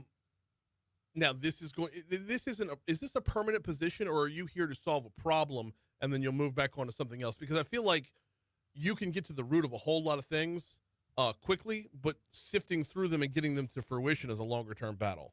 That's a great question. The goal right now is to have this role and to reimagine the structure of how our departments interact with each other, to think through why do we have so many different silos, to think through what are ordinance changes, what are plan of government changes, like how do we take big swings to really move Baton Rouge forward. If we can get that done, then I'm sure I'll look at something else. But right now I'm only thinking about how do I get this job done. From the day you took on the first job within the mayor president's office to today, how much have you learned about how broken we are? Oh my gosh. I mean, volumes. You know, I had low expectations going in, and it was worse than what I thought. And it's not really I shouldn't say it's not really. It is very specifically not one person's fault, right? Mm-hmm. It is a number of things. Part of it is just unintended consequences, right? Yeah. If you do A and you don't think about the secondary and tertiary order of effects, you sort of miss the big picture. And one of the flaws in our republic is people are encouraged to kick the can. Yes. Right. And so it's so easy to kick the can and kick the can and kick the can, but eventually somebody catches it. And that's what we're dealing with now is how do we back out of all these problems that have been created over time? Well, and there's a second part of this, and that's we have generations worth of the inability to say no. The government is involved in everything. Right. Right. It is some things it has to be involved in. Right. The government has to be involved in public safety. The government has to build roads. It doesn't have to do a myriad of other things. So when you're trying to be all things to all people, you can't do anything well. One of the examples that I love to talk about is, you know, we have a guy here in Baton Rouge, Todd Graves, who's become one of the wealthiest people on the planet 46. by doing one thing. Yeah. Right. Being the world's greatest at chicken fingers. Yeah. It's amazing by doing one thing. I don't think he's changed the menu in like 20 years. And so the government has done the opposite. We've tried to do everything to help people with everything. And look how it's gotten us. Right. I mean, we spend a lot of money on education. We spend a lot of money on public safety. We spend a lot of money on roads. It just isn't working. And it's overly complicated and unmanageable. Well, okay, because we look at things through the lens of we're spending money on roads, not we're building roads. Exactly. We're throwing money at a problem doesn't necessarily solve the problem. Effective problem solving is a completely different skill set than writing checks. Sometimes it even makes the problem worse, you know, in the short term. Now, we do need to spend more money on roads. Please don't misunderstand. I'm just saying, I'm with you. Yeah. Today, we're not even spending the money that we have. Okay, walk me down that path as far as you can. So over time, there's city bureaucracies, state bureaucracies, federal bureaucracies, right? I mean, we might not see a new river bridge in our lifetime. I mean, think how many decades we've been talking about this idea, right? The government has this innate ability to slow things down. And over time, the well-intentioned, smart people who are working on these projects are beaten down because they look around them and see all these problems they have to solve just to get the right of way, to get utilities moved, to get somebody to approve building a road. I mean, it's a Byzantine process that's developed over time. And it's got, I'm just using that as one example. It's got to be uprooted. We're looking at, death by 1,000 cuts or whatever. We're looking at generations of small decisions turning into larger repercussions.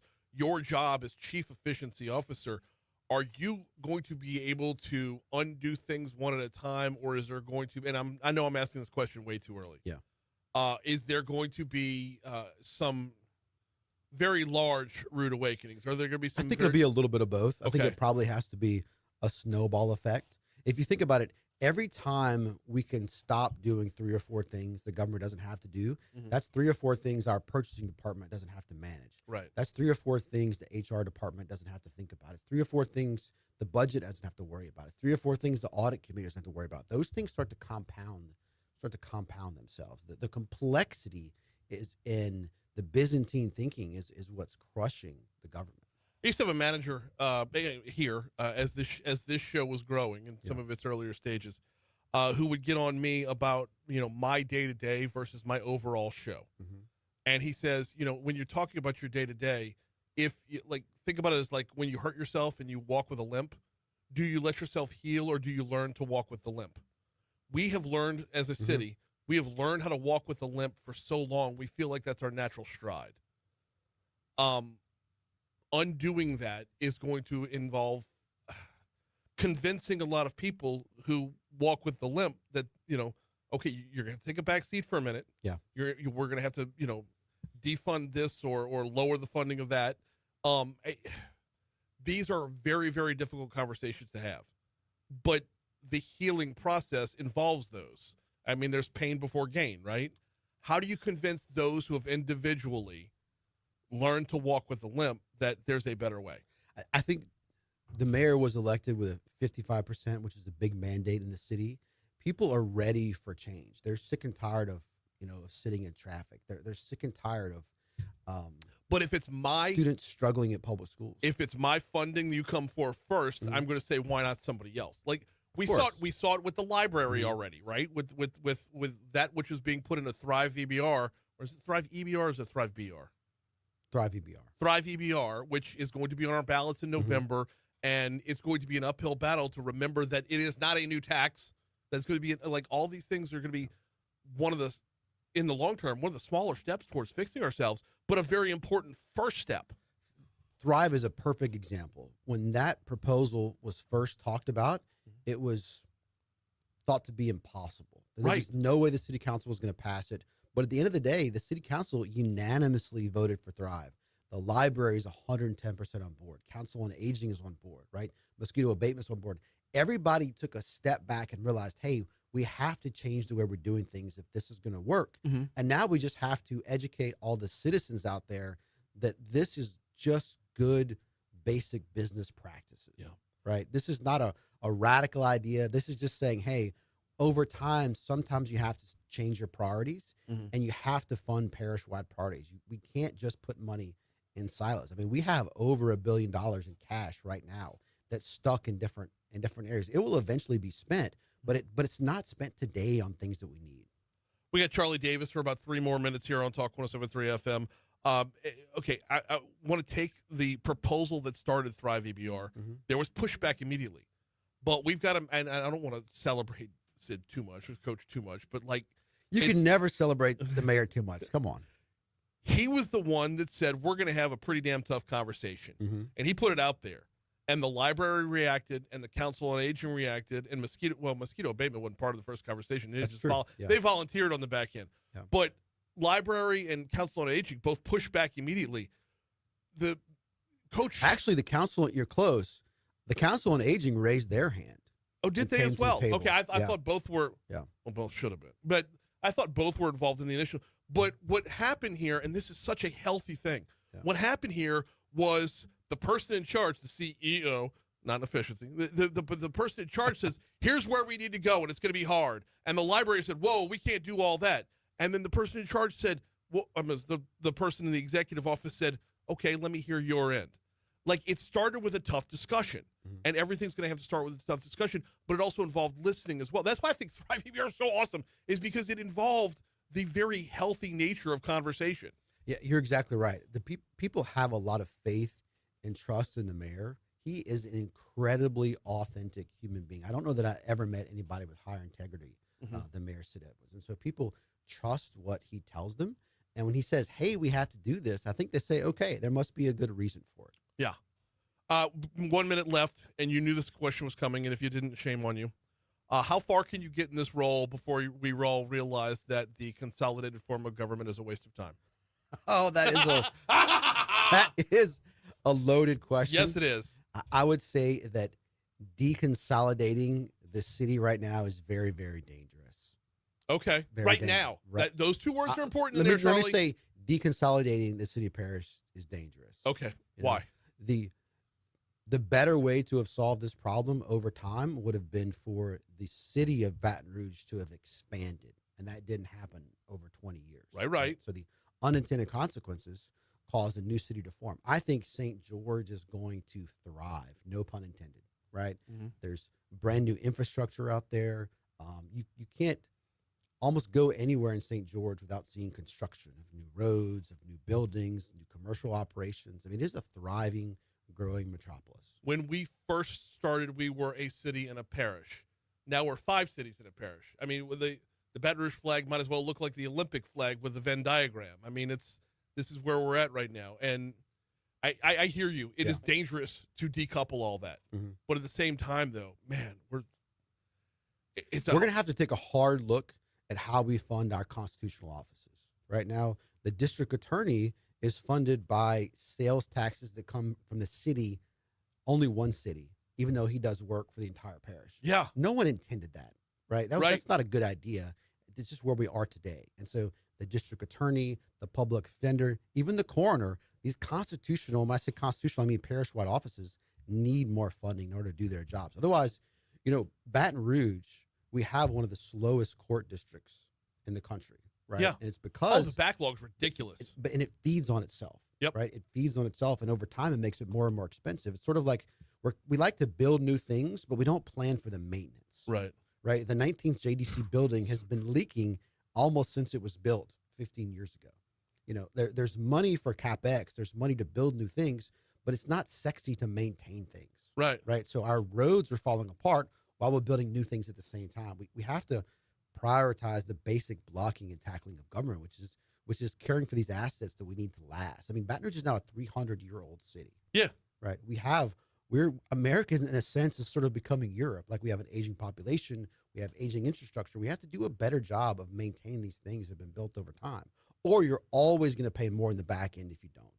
So if I could completely oversimplify your job and make light a little bit on the way out, if I can completely oversimplify your job description is the scene from Christmas Vacation when Clark hands Rusty that one big ball of Christmas lights and says, "Here, you fix this."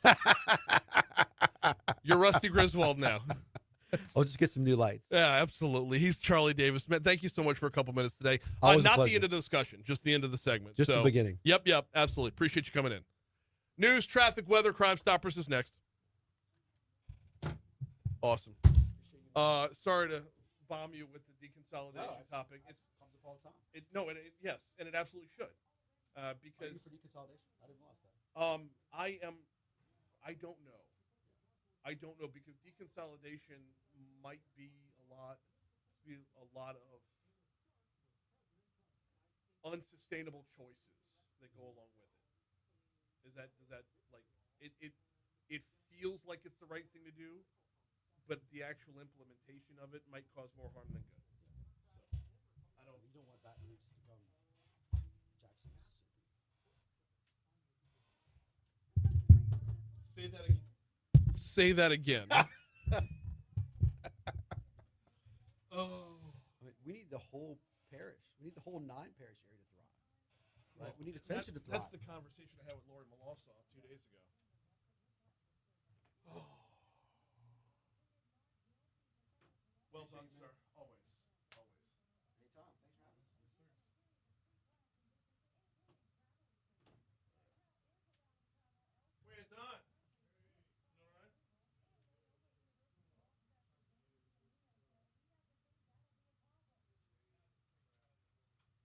Thank you, Charlie.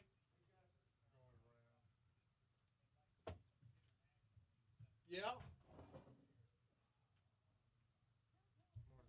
We ran a little bit long there, so we're going to be long coming out. Or you want to shorten me up? Whatever you want to do. Well, it's going to shorten us up a little bit. We're going to lose a minute anyway. Well, 45 seconds. It doesn't matter. We can't moment of silence for a full minute because our silent sensor alarm goes off. So.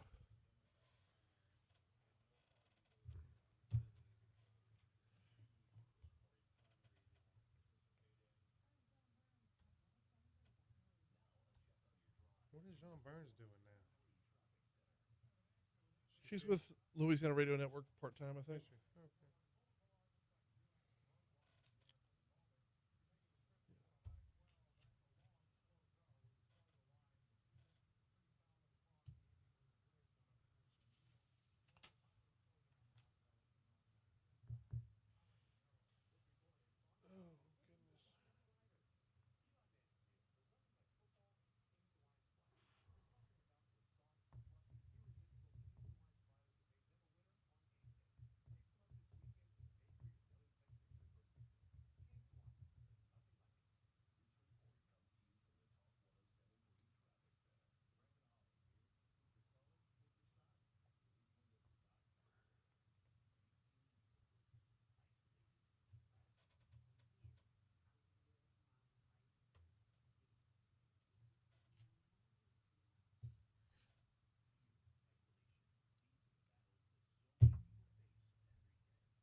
Okay.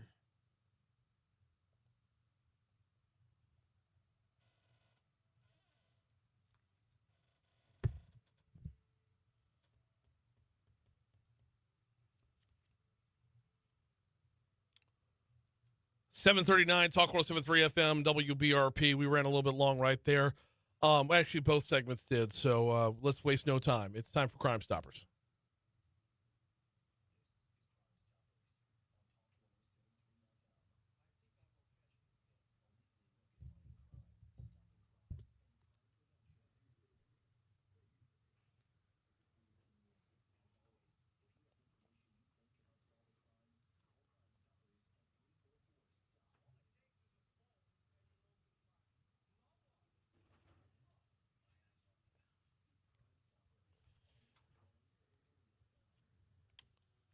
Got Lieutenant Don Capola in with us for Crime Stoppers as we do every Thursday. How are you, sir? Hey, good morning, Brian. How are you? I'm doing very well. I'm going to let you know right now we got to budget our time here for a couple of reasons. Number one, my fault. I was running long this morning. No, you are a busy man, and I like just jumping in, wasting no time. Good. Let's just get to it. Well, and the other thing is in about 5 minutes, we're going to have to pause as well. So we will do that. We will do that when the time is appropriate. I am here for you, whatever you need. Absolutely. I appreciate that. What's new? Well, there's a lot going on. A lot. Yeah. And it's hard to believe that 24 years ago today, that tragic incident with the Twin Towers. And it's just, where does the time go? just flies.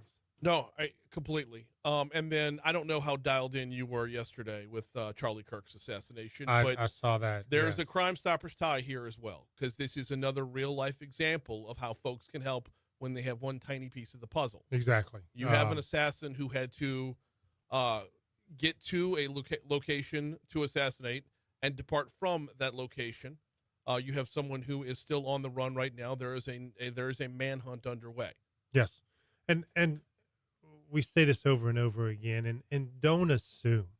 We would rather get the same information over and over and over again than not get that one piece of the puzzle that investigators may be looking for. Yeah. So don't feel like you're bothering us.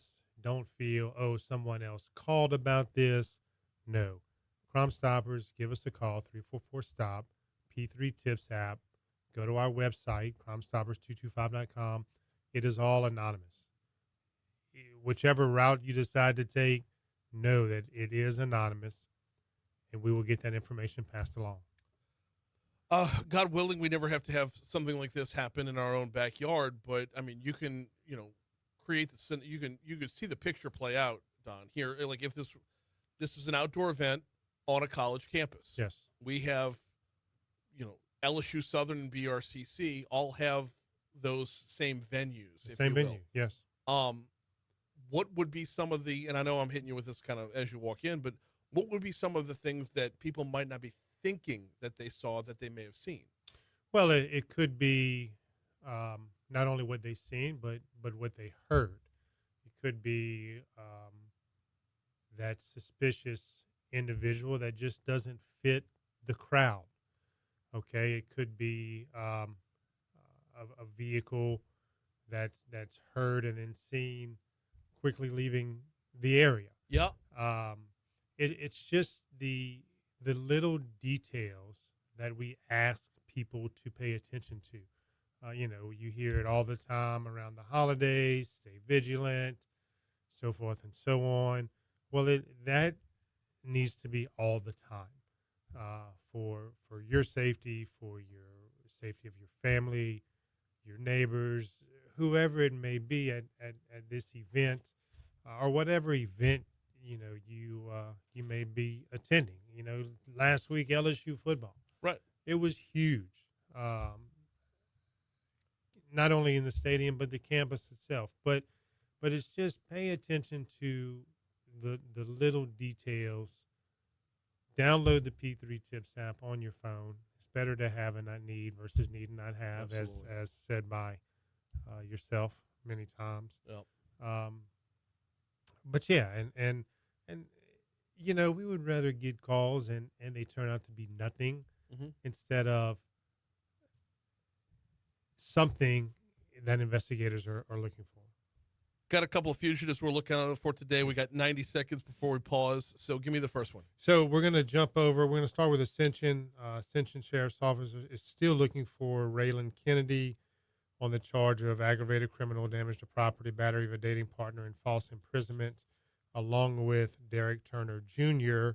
on the charge of domestic abuse, battery, strangulation. While we're in Ascension, we're going to mention that there was a theft at the Homeless House in Gardens, which involved a 64-pound solid silver statue of Abraham Lincoln. Really? Yeah. Wait, I did see that. It's on our Facebook my page. really is over the weight of this thing. I saw that the statue was stolen. I didn't realize it was that big. Yes, and I'm going by the report that Ascension Sheriff's Office and Homeless House had put out. But it is on the Crimestoppers, Capital Region Crimestoppers Facebook page. 64-pound solid silver statue of Abraham Lincoln in a sitting position. I can promise you he didn't get up and walk away. Right. Okay. Absolutely. And there may be more people than one that's responsible for. So anybody with any information, spotted carrying away about. 344-STOP is the phone number. Don, I'm going to interrupt right now because it was on this day at this time 24 years ago that the first plane flew into the World Trade Center on 9/11, which was the marking of the beginning of what was going to be one of the most horrific days in our nation's history. We're going to pause for a moment of silence right here.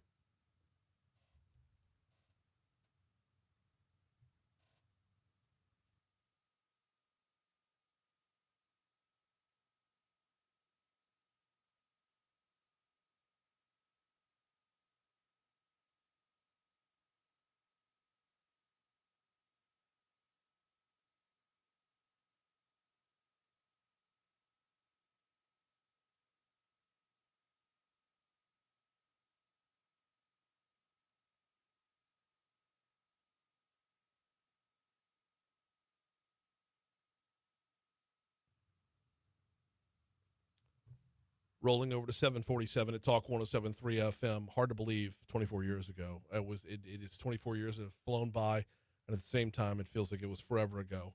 But it is still important every single year to remember those who rushed into the buildings, those first responders who gave the ultimate sacrifice, those first responders who got out as well. I mean, they put everyone else ahead of themselves, and we remember them on this day at this time. Too much heavy, Don. We got a lot. It is, a lot and that was well said. Thank And you know, to those victims of everyone involved, you know, our hearts and prayers continue to go out to them, and it's not easy. And those first responders who made it out, you know, they have to relive this every day, and especially on the anniversary, to see and the sights, the smells, it's I'm sure it's not easy. No, can't be. We're going to transition back into the Crime Stopper segment, though, because that's what we do here. We got about 2.5 minutes left, a little under 2.5 minutes left before we meet our break. Is there anybody else we're looking for today? Yes, Baton Rouge police are looking for a Thai.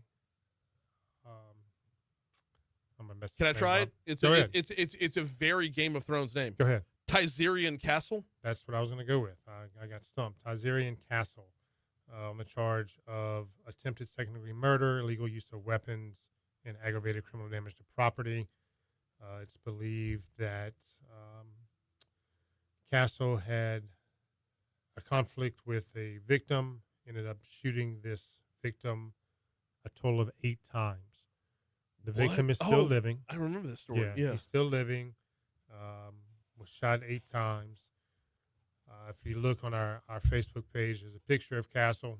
He got a little smirk on his face. Okay, so let's not associate the picture with the No. That's his but driver's license photo. You can't miss the picture. No. What I'm getting at, Brian, and it looks it's not a good look. But this is if you'd miss his name, you can see it by the photograph. Oh, you can't miss his name either, though. You can't. Tizerian Castle is 100% a character from Game of Thrones. 100%. You want to get one more in before we get out? Yeah, let's. Dylan Moore, also wanted by the Baton Rouge Police Department on the charges of attempt first-degree murder, 2 counts, armed robbery, use of a firearm, illegal use of weapons, aggravated criminal damage to property. Investigators believe that Moore, who was 23 years old, met up with some people with the intention to purchase some firearms. Somehow during this transaction, things went bad. And shots were fired. The victim was also struck a few times. And so Dylan Moore is wanted by the Baton Rouge Police Department. On those charges, check out our Facebook page, our website, and anything you see that's out of the character and looks suspicious, give us a call. Capital Region Crime Stoppers on Facebook. Crimestoppers225.com is the website. Crimestoppers225.com for the website, and he is Lieutenant Don Capola. We do it about this time every week.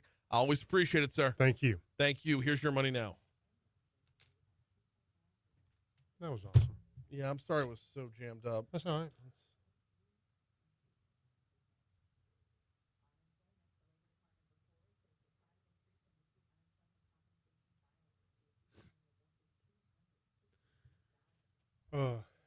Next week will be Fletcher. Talking about their railroad safety. It's that time of year. Okay. So just to let you know. Hey, look at your schedule regarding Beyond Bars. Yes. With the 2 guys. Yeah. Do you have a second? I can run upstairs and grab the calendar. Buddy, yeah. All right. I'll be right back. I don't want you to run.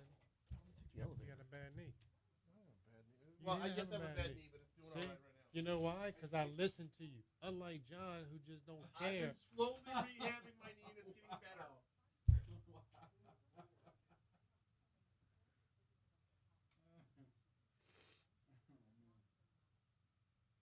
You like that, bro?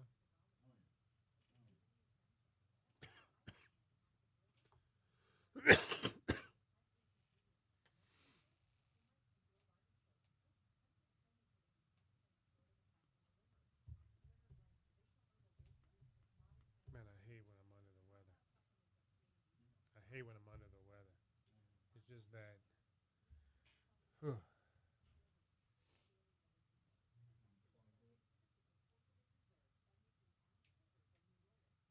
I heard Rich had the same, and a few other people had the same. Gotta love Louisiana.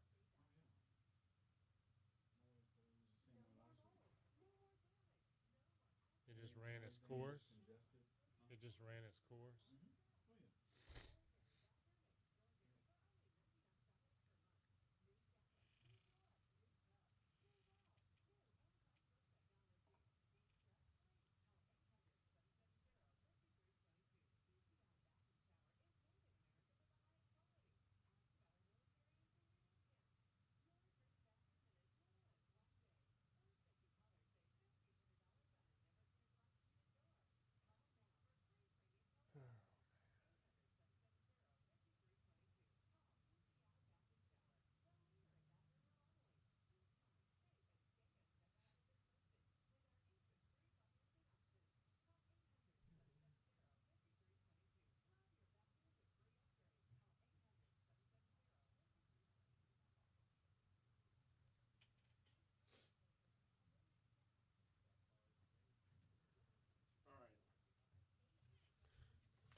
Is next week too soon?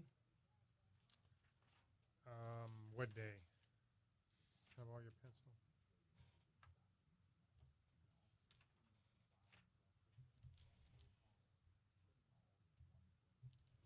Nope, not gonna be next week. Sorry. Okay, that's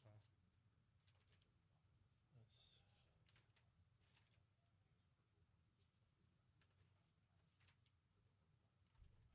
Let's look at Monday the 22nd, the 8 o'clock hour.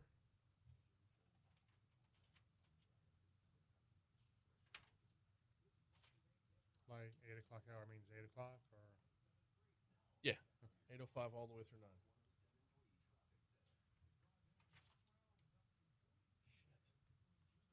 Why am I so jammed up this month? you busy man. Monday the 29th would be a second possibility. Same time frame. Yeah.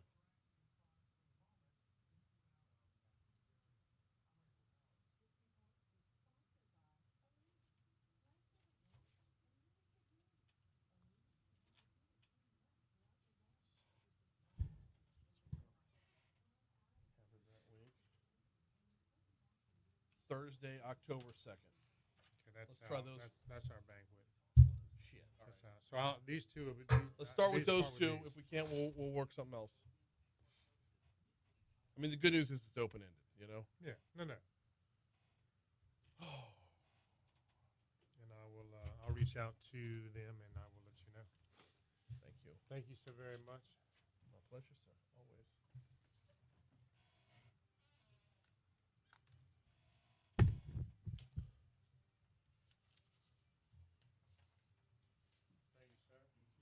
As always, take care of that knee. Do what? Take care of that knee. Yeah, we'll do. I got you. 7:55, Talk 107.3 FM, WBRP. Mornings with Brian Haldane rolling right along. JP, you notice he waits until I have the headphones back on and I got to come back into the segment. Yeah. And he gets that one last little jab in before he. Thanks to Lieutenant Don Capola for Crimestoppers as he pops in every single week. I love our relationship with Crimestoppers. It's one of those times where, like, we all have the opportunity to help. We all have the opportunity to do something good. You know, you see something, say something. You're in the batter's box now. 344 stop. And Commissioner Dr. Mike Strain slated to join us at 8:15. And we'll carry that through the rest of the show. We got a lot to talk about, too. We got a rice month coming up. We've got, radioactive shrimp. I mean, this is what happens when you don't buy Louisiana. It's the origin story for a superhero. You're eating radioactive shrimp. You're going to end up with superpowers. Probably not. You're just going to end up sick. Well, we'll talk with Mike Strain about that and a whole lot more from 8:15 through the end of the show. Need just a second to remind you about the folks over at Neurojust, neurojust.com, neurojust.com. Who needs to hear about Neurojust? Anyone who is battling anxiety and depression, or anyone with a loved one battling anxiety or depression. You know what it's like if you're in the fight, right? you know that there's these constant 6-foot waves crashing in your head. You know that the constant fight or flight battle that you experience in every single interaction you have is just exhausting. It's inescapable. And if you find that the traditional sit-down, talk-it-out therapy doesn't really do it for you, if you find diminishing returns on the prescription meds or side effects, you want to flush those out, give transcranial magnetic stimulation a try. It's called TMS therapy. Basically, what TMS therapy does is it uses magnetic pulses to stimulate areas of the brain involved in mood regulation. And the folks at NeuroJust, they've got receipts, y'all. Response rates is 70 to 80%, remission rates 60 to 70%. Just check them out, neurojust.com. You heard the story from our news partners at Louisiana Radio Network talking about the assassination of Charlie Kirk in Utah. Kirk's murder, along with the deadly shootings of 2 Democratic lawmakers in Minnesota this summer, underscore the very tense political climate gripping the country. Our news partners at LRN, they connected with ULM political science professor Joshua Stockey, who says we need to stop viewing, people need to stop viewing their fellow Americans as their enemies. We do not have to demonize, name call, vilify, cast our opponents in such a negative light. Stockley says it's up to lawmakers at all levels, federal, state, and local, to start setting the example for others to follow and tamp down the vitriol towards one another. I just think both parties could do a much, much better job of being politer in how they talk about their political opponents. Stockley says if the political heat in this country is ever going to be turned down, the best person to start that process is the man at the very top. I think President Trump has the first obligation to be more mindful about how he speaks about Democrats or opposing political officials or anyone in the public space who is critical of him. Problem there is the first person that puts down their sword is going to be the one who's defeated. And I wish that weren't the case. I mean, Joshua Stockley is completely right in that we need to stop looking at our fellow Americans as the enemy. And to an extent, you wonder why this doesn't happen more often. If you're telling people on a day-to-day basis that the other side is fascist and they're here to end all your liberties and ruin your life, it's no wonder people react and overreact. Conversely, if you're constantly telling people that, you know, another party wants to destroy America, to me, it's almost astounding that it doesn't happen more often. God knows we don't want to see it more often, but the level of rhetoric is it's at an untenable level right now, and I don't know how to undo it. Hour 3's next.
806 Talk 107.3 FM WBRP. Mornings with Brian Haldane rolling right along. Hour 3 coming your way right now. Brian here with you. JP producing. Busy hour this hour. Well, I say busy. There's going to be one guest and 1,000 topics. That one guest is going to be our Ag Commissioner, Dr. Mike Strain, coming up in our next segment, which means we got to hustle right now. I tell you what, no, I need 60 seconds first. We're going to get you to this day in history in just a second. Before this day in history, got to remind you about the folks over at Landmark Bank. LandmarkBankLA.com is the website. LandmarkBankLA.com, founded in 1897. We need to find out what day in 1897 so that they could be a part of this day in history as well, because they've been doing it for a long time, y'all. Been a community bank the entire time. That's been their mission the entire time, is taking care of members of their community. And if you want to find out what communities they're in, go to LandmarkBankLA.com. Hit that little About Us tab. They'll have the drop down where you'll find all the different locations.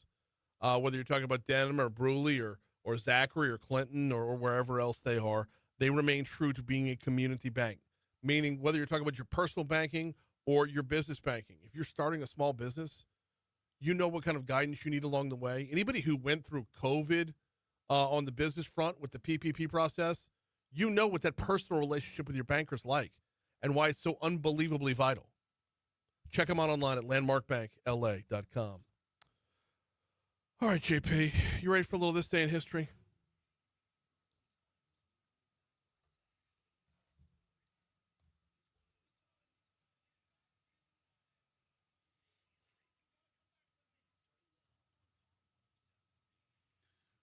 All right. So according to Landmark Bank's website, it was sometime in August. They don't have a specific date. Okay. But it was August. Okay. So courtesy of landmarkbankla.com. That's right. All right. That's right. Let's see. Starting off in 1783, Benjamin Franklin writes, "There never was a good war or bad peace." It's a good place to start. Wow. He said that on September 11th. Yeah. When you consider the events that would transpire hundreds of years later, but exactly. Unreal. Okay. Yep. Let's see. Sorry about that. Let's see. 1789, Alexander Hamilton is appointed as the first Secretary of the U.S. Treasury. There you go. Let's see. 1850, opera singer Jenny Lind, the Swedish Nightingale, gives her first U.S. concert at Castle Garden in New York City, promoted by P.T. Barnum. Okay. And for those who may have watched The Greatest Showman, yeah. Yeah. There you go. Let's see. 1916, the first true self-service supermarket. Piggly Wiggly opens in Memphis, Tennessee. All right. So there's that. Did you have a Piggly Wiggly growing up? No. I had a Piggly Wiggly growing up. We had a Piggly Wiggly in Covington. We had Canadas. Oh, yeah. Rouse's. All right. And, you know. Yeah, we had a Piggly Wiggly in Covington and another one in Mandeville right across from the entrance of Beauchene. Yeah, Piggly Wiggly was further down the bayou in Cutoff.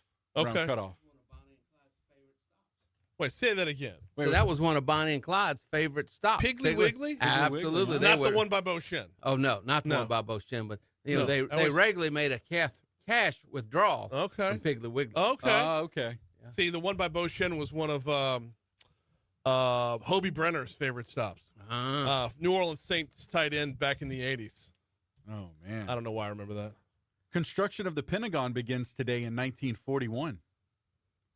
So. Oh, goodness gracious! Right, Don't I know, make right? those parallels at all. I know it's worth mentioning. Yeah. Insane. Yeah. Well, our Pentagon was built in the 1800s. Well, yeah. The barracks. That's the Pentagon barracks. Wow. Yes. Which there's 4 of them. He's talking about the same Pentagon that would be struck by a plane 60 years the later. Big Pentagon. Yes. Yeah. Oof. Yes. 1970. Jimi Hendrix gives what becomes his final interview in England. Okay. 1977, the Atari is released. Oh. The Atari 2600. Okay. Yeah. Let's see. Of course. On this day. 2001, on this day. 24 years ago. Absolutely. Yes. And we talked about it a little bit in our last hour, and we're not, you know, normally we would have more dedicated to 9/11, but it's the news of yesterday has kind of superseded it. So it has. It has. And of course we know one thing about me, Brian, you probably, maybe you know this, maybe you don't, but those who know me, I relate a lot of music history with just dates, like 2001 or like just different years to album releases. Yeah. And on this day in 2001, despite all this tragedy, the albums were released today included Jay-Z, The Blueprint, Really? Nickelback's Silver Side Up, and one of my favorite albums, Satellite by POD. Okay. Yeah. See, they couldn't know what was going to happen No. on the day when they released the album. Absolutely not. It's just that during that time, during all this tragedy, it's like, I think one thing that helps people get by is music, right? And so, I agree. yeah, so really groundbreaking albums released on that day. This day also, 2017, Hurricane Irma leaves 7 million U.S. homes without power in Florida and Georgia. While you're talking about hurricanes, Yes. it Actually, was. I have one more to mention. Well, but I got to rewind the clock a little bit. Oh, okay. It was on this day in 1722 that the first recorded hurricane struck New Orleans. Wow. 1722. 1722 and basically leveled what was the city at that time. Oof, man. Yeah. And it was a year ago today where Hurricane Francine makes landfall in southern Louisiana as a Category 2. I got two more quick stops in the 80s. This day in 1985, Pete Rose beat Ty Cobb's record for hits. This day in 1980, I'm going to ask Dr. Strain if he knows this one. What happened in New Orleans on this day in 1987? In 87. In 87. In 87. You got me. The Pope landed. Oh, yes. Yeah, Pope John Paul Yeah, makes that his was a visit big to New deal. Orleans. Yeah. That was a big deal. September 11th through 13th, I have a 1987. medallion on my desk from his visit that was given See? to me by someone that went. There you go. Yep. All right. Oh, birthdays, what do we got? Well, Louisiana's own Harry Connick Jr. Ah, yep. I Today. have that one listed. Ludacris as well today. Luda. Luda. Taraji B. Henson as well today. Okay. Taraji P. Henson. Let's see. Who else? You got anybody on your end? Yeah, I got defensive back, New Orleans' own Eric Reed, legendary football coach Tom Landry. Yep. You beat me to the Harry Connick Jr. on that one, and that was all I had. I got Bear Bryant as well. Bear Bryant's birthday's today? Yes, sir. All Looks right. like he was born 1913. Yeah. Sure. Deaths today. John Ritter today in 2003. Oh, wow. John Ritter. Okay. Wow. Lauren Green as well. Actor All right. Lauren Green. And anybody else on your side, I think? Yeah, there's one, but my computer's being a pain right now. Being a punk? Yeah, give me one quick Dang second. It's spinning wheeling, but it's okay. Here it comes back. It was the other one who passed today was Johnny Unitas died on this day in 2002. And of course, we don't need the National Day. It's That's 9/11. right. That's Today right. is 9/11. Yeah. We're not doing like Pumpkin Pie Day. Oh, no, I It's- wasn't. That's yeah. what I was saying. Of course, Yep. honoring those. All right, we're at 8:13 to Talk 107.3 FM, WBRP. Going to take a quick break in just a quick second. The guys, the folks over at 5 Star Printing and Signs have been bringing you this day in history for some time now, and I need to remind you about them. Where can you find them? Well, you can find them next to Big Mike's in Denham if you're out there out and about. They service the entire area. You can get a hold of them at 225-271-4096, 271-4096. 5 Star Printing and Signs. Think about how you can use them, because Danny loves to collaborate. Danny and his entire team, they love to collaborate to figure out how to put your business's best foot forward. What do you need an update on? What do you need an upgrade on? What needs a little refresh? Just a little touch, a little kiss. Just what needs to be brought, a little more current. Your business card, your brochures, door hangers, restaurant menus, yard signs, banners, signage within your building, anything printed on paper, anything where you slap your logo on merchandise. You can find it at printshop5.com or 271-4096 for 5 Star Printing and Signs. Quick break. We come back with Ed Commissioner Dr. Strain next. So what's cooking? Oh, man. All right, it's been heavy today. It's the Charlie Kirk. Boy, that's unbelievable. A sniper at 200 yards. Yeah. And they ain't found him yet. Yeah. Right. That's what's scary. I mean, it's really scary. You'd be assassinated for speaking out. Yeah. Yeah. Well, and when you are one of the most compassionate people to do so. Yeah. Yeah. Every time a liberal would hit the microphone at one of his events, if the crowd would boo, he would be very adamant. Don't boo. It takes courage to do what that person's doing. Mm-hmm. Mm-hmm.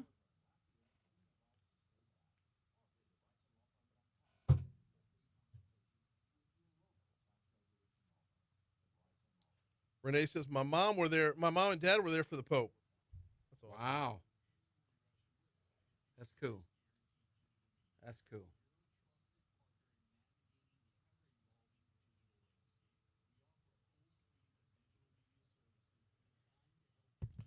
Kevin says the level of online vitriol derangement is surprising, exhausting, and sad. True colors are shown and not much more to do than unfriend. Life is too short for miserable hatred. Yeah. Well said, Kevin. But I mean, it's like I was talking about earlier. It's like when it comes to political rhetoric, I don't think it's going to de-escalate anytime soon. No. There's too much money in it the other way. Of course. We call it activism for capitalism.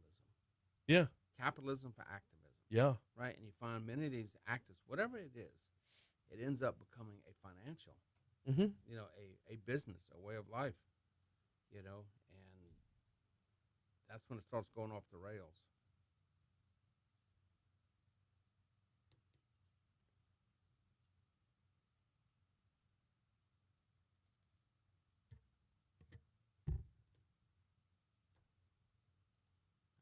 I remember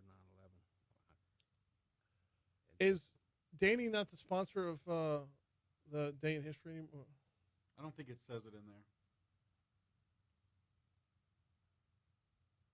I need the old one back in there. Until we resell it, I want the old one back in there. Okay, I'll get with Kate after.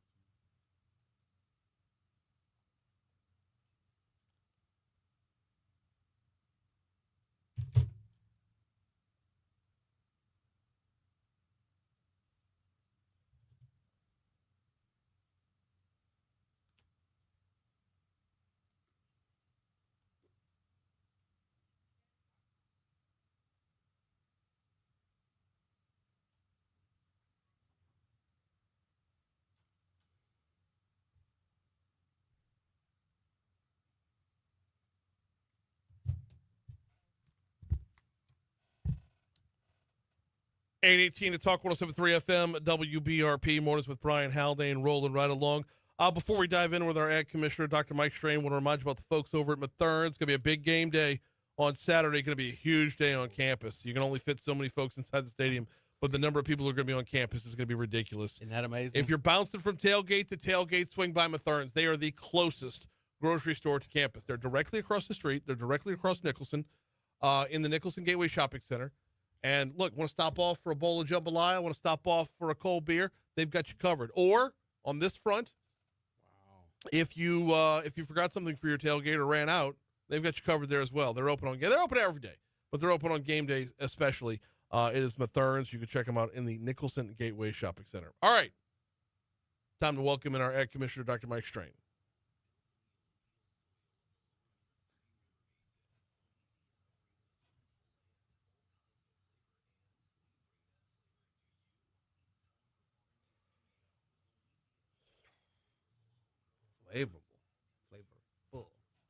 Flavorful, not flavorful. No, flavorful, to be sure.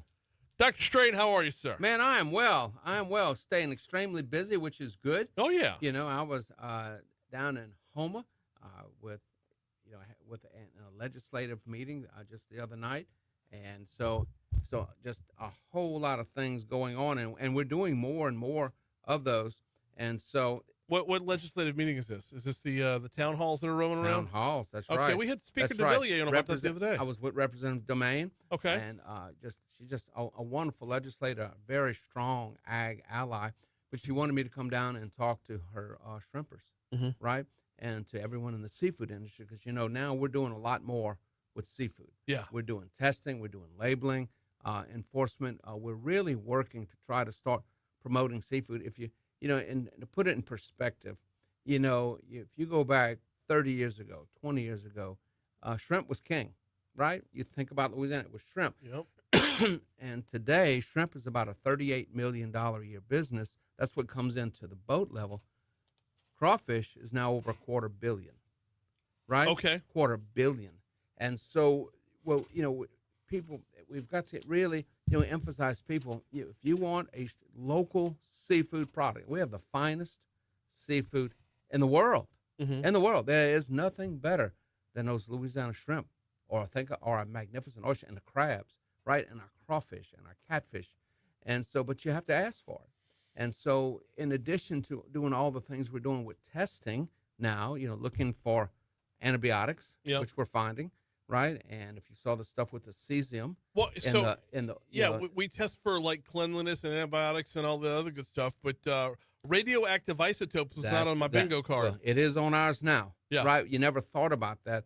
And I still haven't seen any official report of where they think the source of the cesium was. Okay. But it was. We knew they were Indonesian shrimp, though, right? That's correct. Yeah. That's correct. But that doesn't always necessarily mean they came from Indonesia. Oh. One of the issues that we fight on these imports is that they may harvest them in Vietnam, bring them over to Indonesia, and ship them out of there and call them Indonesian, or vice versa.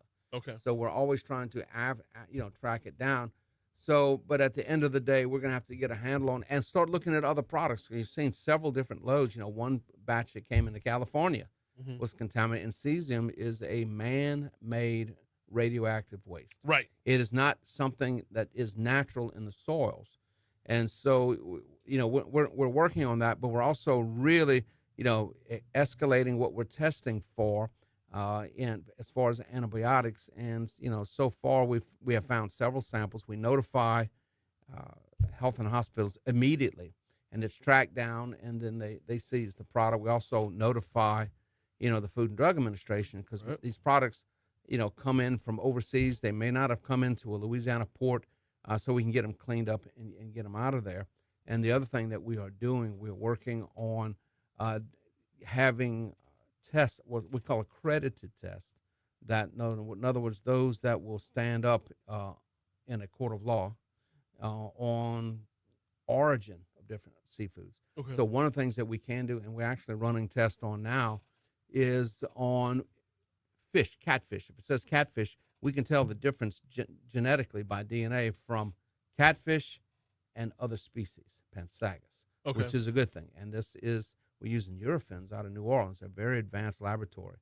And so we're also now starting to look, can we start looking at the different shrimp? Because DNA is basically, it's got to be by a species or subspecies to do that, and looking at that as well. But what we do, our inspectors go in, and they'll go into an establishment, generally a retail, not the restaurants, that's under health and hospitals, right, but a retail establishment, and we'll go through everything in the counter. And we will look, and then we're looking at the packages to make sure they are following state law. If not, then there's a stop order placed there until it's corrected. In other words, they can correct the package, or they can, just withdraw and destroy the product. And then we're also taking samples, and we're testing randomly, and there's a methodology to that by our inspectors, at least 10 samples per week. We want to get enough funding. Hopefully by next year we'll have enough funding to do 20 samples per week, and you start looking, just randomly, routinely, and then if there is companies with a history, right, of violations, then of course they will be checked more frequently. I don't know if I've ever asked this question before, but is there a sweet spot with the testing that is where if you were to go past it, it would get in the line of the supply chain? Like, can you test so much that it slows down inventory getting to market? Oh, no. No, we are at the market level. Okay. So we're not there at the docks. Right. Because that would be under customs. We go into the retail level and we pull samples. And, like with the labels, most of the stuff that we found with the label violations is several years old. So in other words, it's been frozen for several years. Because the whole goal of all of this is that these, the exporters clean their act up and they don't send us anything bad. That's one of the goals. Right. Right. And that's the main goal, especially with labeling, and say, look, I mean, the label violations are pretty intense. The first violation is $15,000. Second violation is $25,000. Third is $50,000 per violation. Okay. Right. And so, normally we say, look, you can't do this, and you can either take it back or you're going to put a 30-point font, right? And that's a big font on the front of the package, clearly stating where it comes from. If the package can be construed to be deceiving as to whether or not it comes from Louisiana. Because in other words, if you have a shrimp boat on there and you got Boudreaux and Thibodeau sitting on the porch fishing, and it's crawfish, right? Yeah. Well, you and I both know we don't catch crawfish with a shrimp boat, right? Right. Right. But it's that selling that trying to make people believe that this is Louisiana product when it is not. Yeah. And so, but they're pretty quick. They working on it, but we will continue. We will always continue because those labeling things are what's under the jurisdiction now of the Department of Ag and Forestry, the Office of Weights and Measures. Okay. In other words, I'm also the commissioner of the Office of Metrology, weights, Metrology. metrology, not meteorology. No. We have a meteorology department too that we work with Jay Grimes with, but metrology. So, in other words, what is a pound of frozen shrimp? So, weights and measures. There's a methodology to unfreeze those shrimp to weigh appropriately the amount of shrimp that's in that pound of frozen shrimp to make sure it is a pound. You're getting what you're paying for. Then the next thing, is it shrimp? Next thing, is it safe shrimp? to eat? Is it shrimp? Yeah, is it shrimp? And then of course, is it safe to eat? And so we're doing that. But that's just that is just a part of what we are working on, because for the shrimp industry and crawfish and crabs, the other part is the promotion. We got to promote the products. We got to tell everybody, said, look, you are not going to buy a sack of Chinese crawfish and bring them home boiled. Right. No. You're just not going to, no one will do that. No. But people will readily buy, the imported shrimp, or when they go to a restaurant, you're not going to eat imported Chinese crawfish. What about the crawfish tails that are down the freezer aisle? Well, that's the other thing on those tails, that they have to be, distinct. If it looks like a Louisiana package, it says Louisiana crawfish, right? It's going to have on the front product of whatever country it comes from, okay, right? And so that when you go there, when you pick that pack up, well, you can make a decision, right? If you want to buy it or if you don't want to buy it, right? So we got to make sure it's safe, but then you also have to know what it is, and then you make that informed decision. You mentioned a moment ago, Ag Commissioner Dr. Mike Strain's our guest. You mentioned a moment ago, question number 2 with the shrimp was, is it shrimp? I understand having contaminated shrimp or dirty shrimp, and I understand, like, when you go to the store and you can buy crab with a K, right? Crab with a K, that's exactly right. What does non-shrimp, what does that look like? Is that a regular thing? Well, when the beginning of the labeling stuff began, when we had the truth in labeling law that was passed in around 2019, and one of the things that these companies, wanted to do, because that's when they had cauliflower rice. Yeah. Well, there's no such thing. There's riced cauliflower, which means shaved cauliflower. Right, which ought to just say shaved, because even riced is being confusing. Right. Yeah, that's exactly right. You didn't have a magic spell, Harry Potter. They were talking about making, quote, shrimp using seaweed and other things, and then spraying and putting them in a press. So you go there and you would think you were buying shrimp, but they weren't shrimp.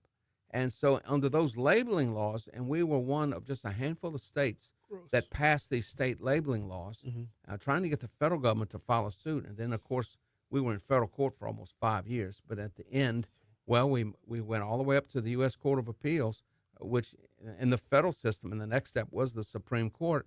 And they ruled that it is not commercial free speech. You can't say, if shrimp is shrimp is shrimp. Chicken is chicken is chicken, right? Yeah. Beef is beef is beef. And that's all that it basically said. And this, now we're continuing with that, is that what's in the package has got to be what's on the label. It's real simple. But so when you talk about, food substitutes, you think you're getting one thing, you're getting something else. That's a bigger deal in actually with fish. You ever go somewhere and you think you're getting fried catfish, and you look up, it says fried fish. Yeah. We say, well, what kind of fish? Oh, we'll be, yeah. So, but if it says catfish, it better be catfish. Yeah. Right? Yeah. And that means it is our domestic catfish, and it's not some other fish. Well, and there's a couple different types of fish that just fry up real easily. We got to break real quick. We got Ag Commissioner Dr. Mike Strain in with us. Just scratching the surface, just getting started. We got about 4 more topics we're going to get to, and I want to pick his brain about long-term effects from the Smitty's explosion. That's all coming up next. Here's news. Yep. Yeah, fish and chips is not catfish. No, fish and chips is cod.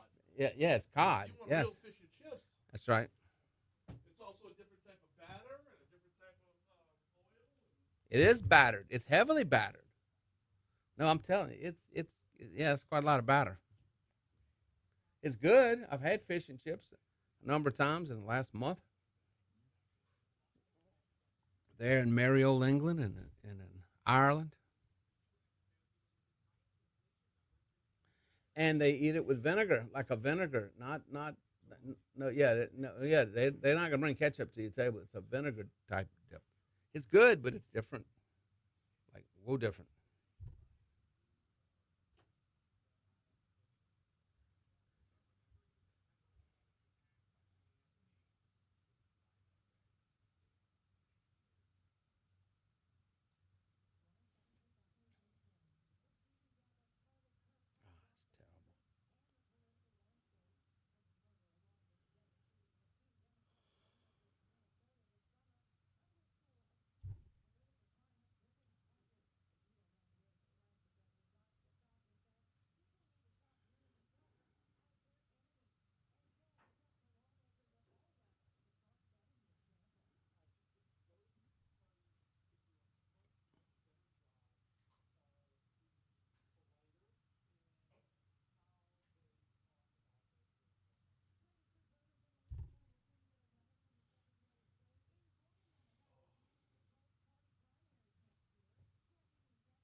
Jen texted me the list of topics. I tested back. I said, I promise we'll start strong and get rerouted to who knows where. Yeah, that's exactly right. Yeah.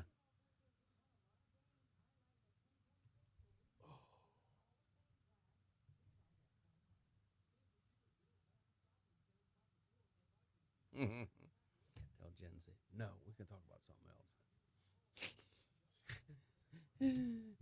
else. Well, I guess we better get a picture for her this morning too, huh? JP will take it while we're talking. Oh yeah, yeah. Get live action. Yeah, live action. Get a picture.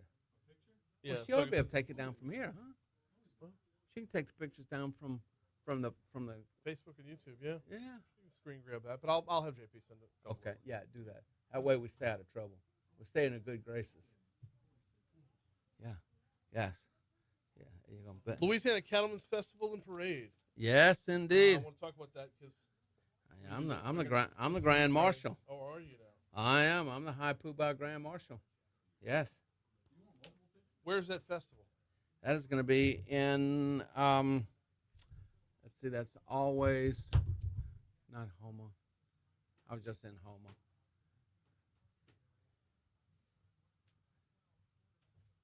Yep.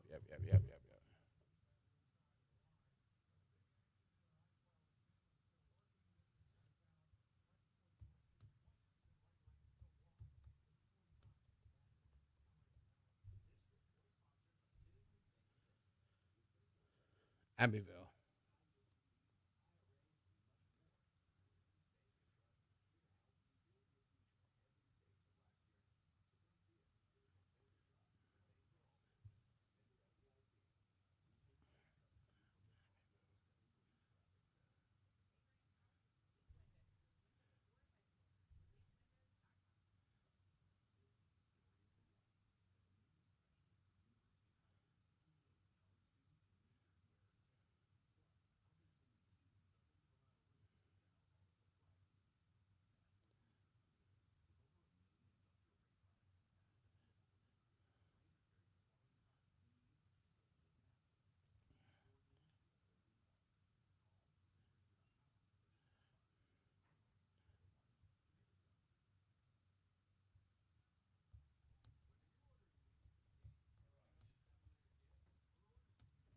After the show, I got to blast out.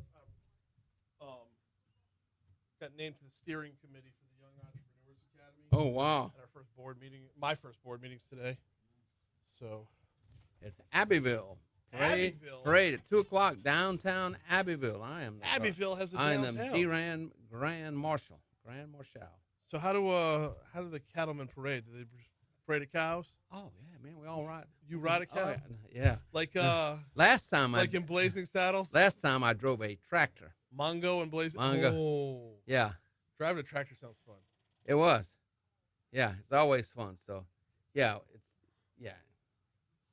and that's a big deal in Abbeville. I mean, when you look at these festivals, they're a huge part of that local economy. Oh God, yes. Yeah, and so we're gonna have there'll be balls and parties and street dancing and So, everything. last was it 3 weeks ago? 2 weeks ago. I went to Lake Charles for the Louisiana Travel Association's annual summit. Yeah. They bring me out there. Yeah. Chris brings me out That's there. right. Chris and Megan. I do my show from there, and then I do a second midday show as well. And it's just a full day of just celebrating every corner of Louisiana. It's awesome. It's a full day where I 5 hours of radio is a long time, but instead of the heaviness of all the news, I just get to hear from every convention and visitors bureau. I was like, tell me why you're awesome. What do y'all do?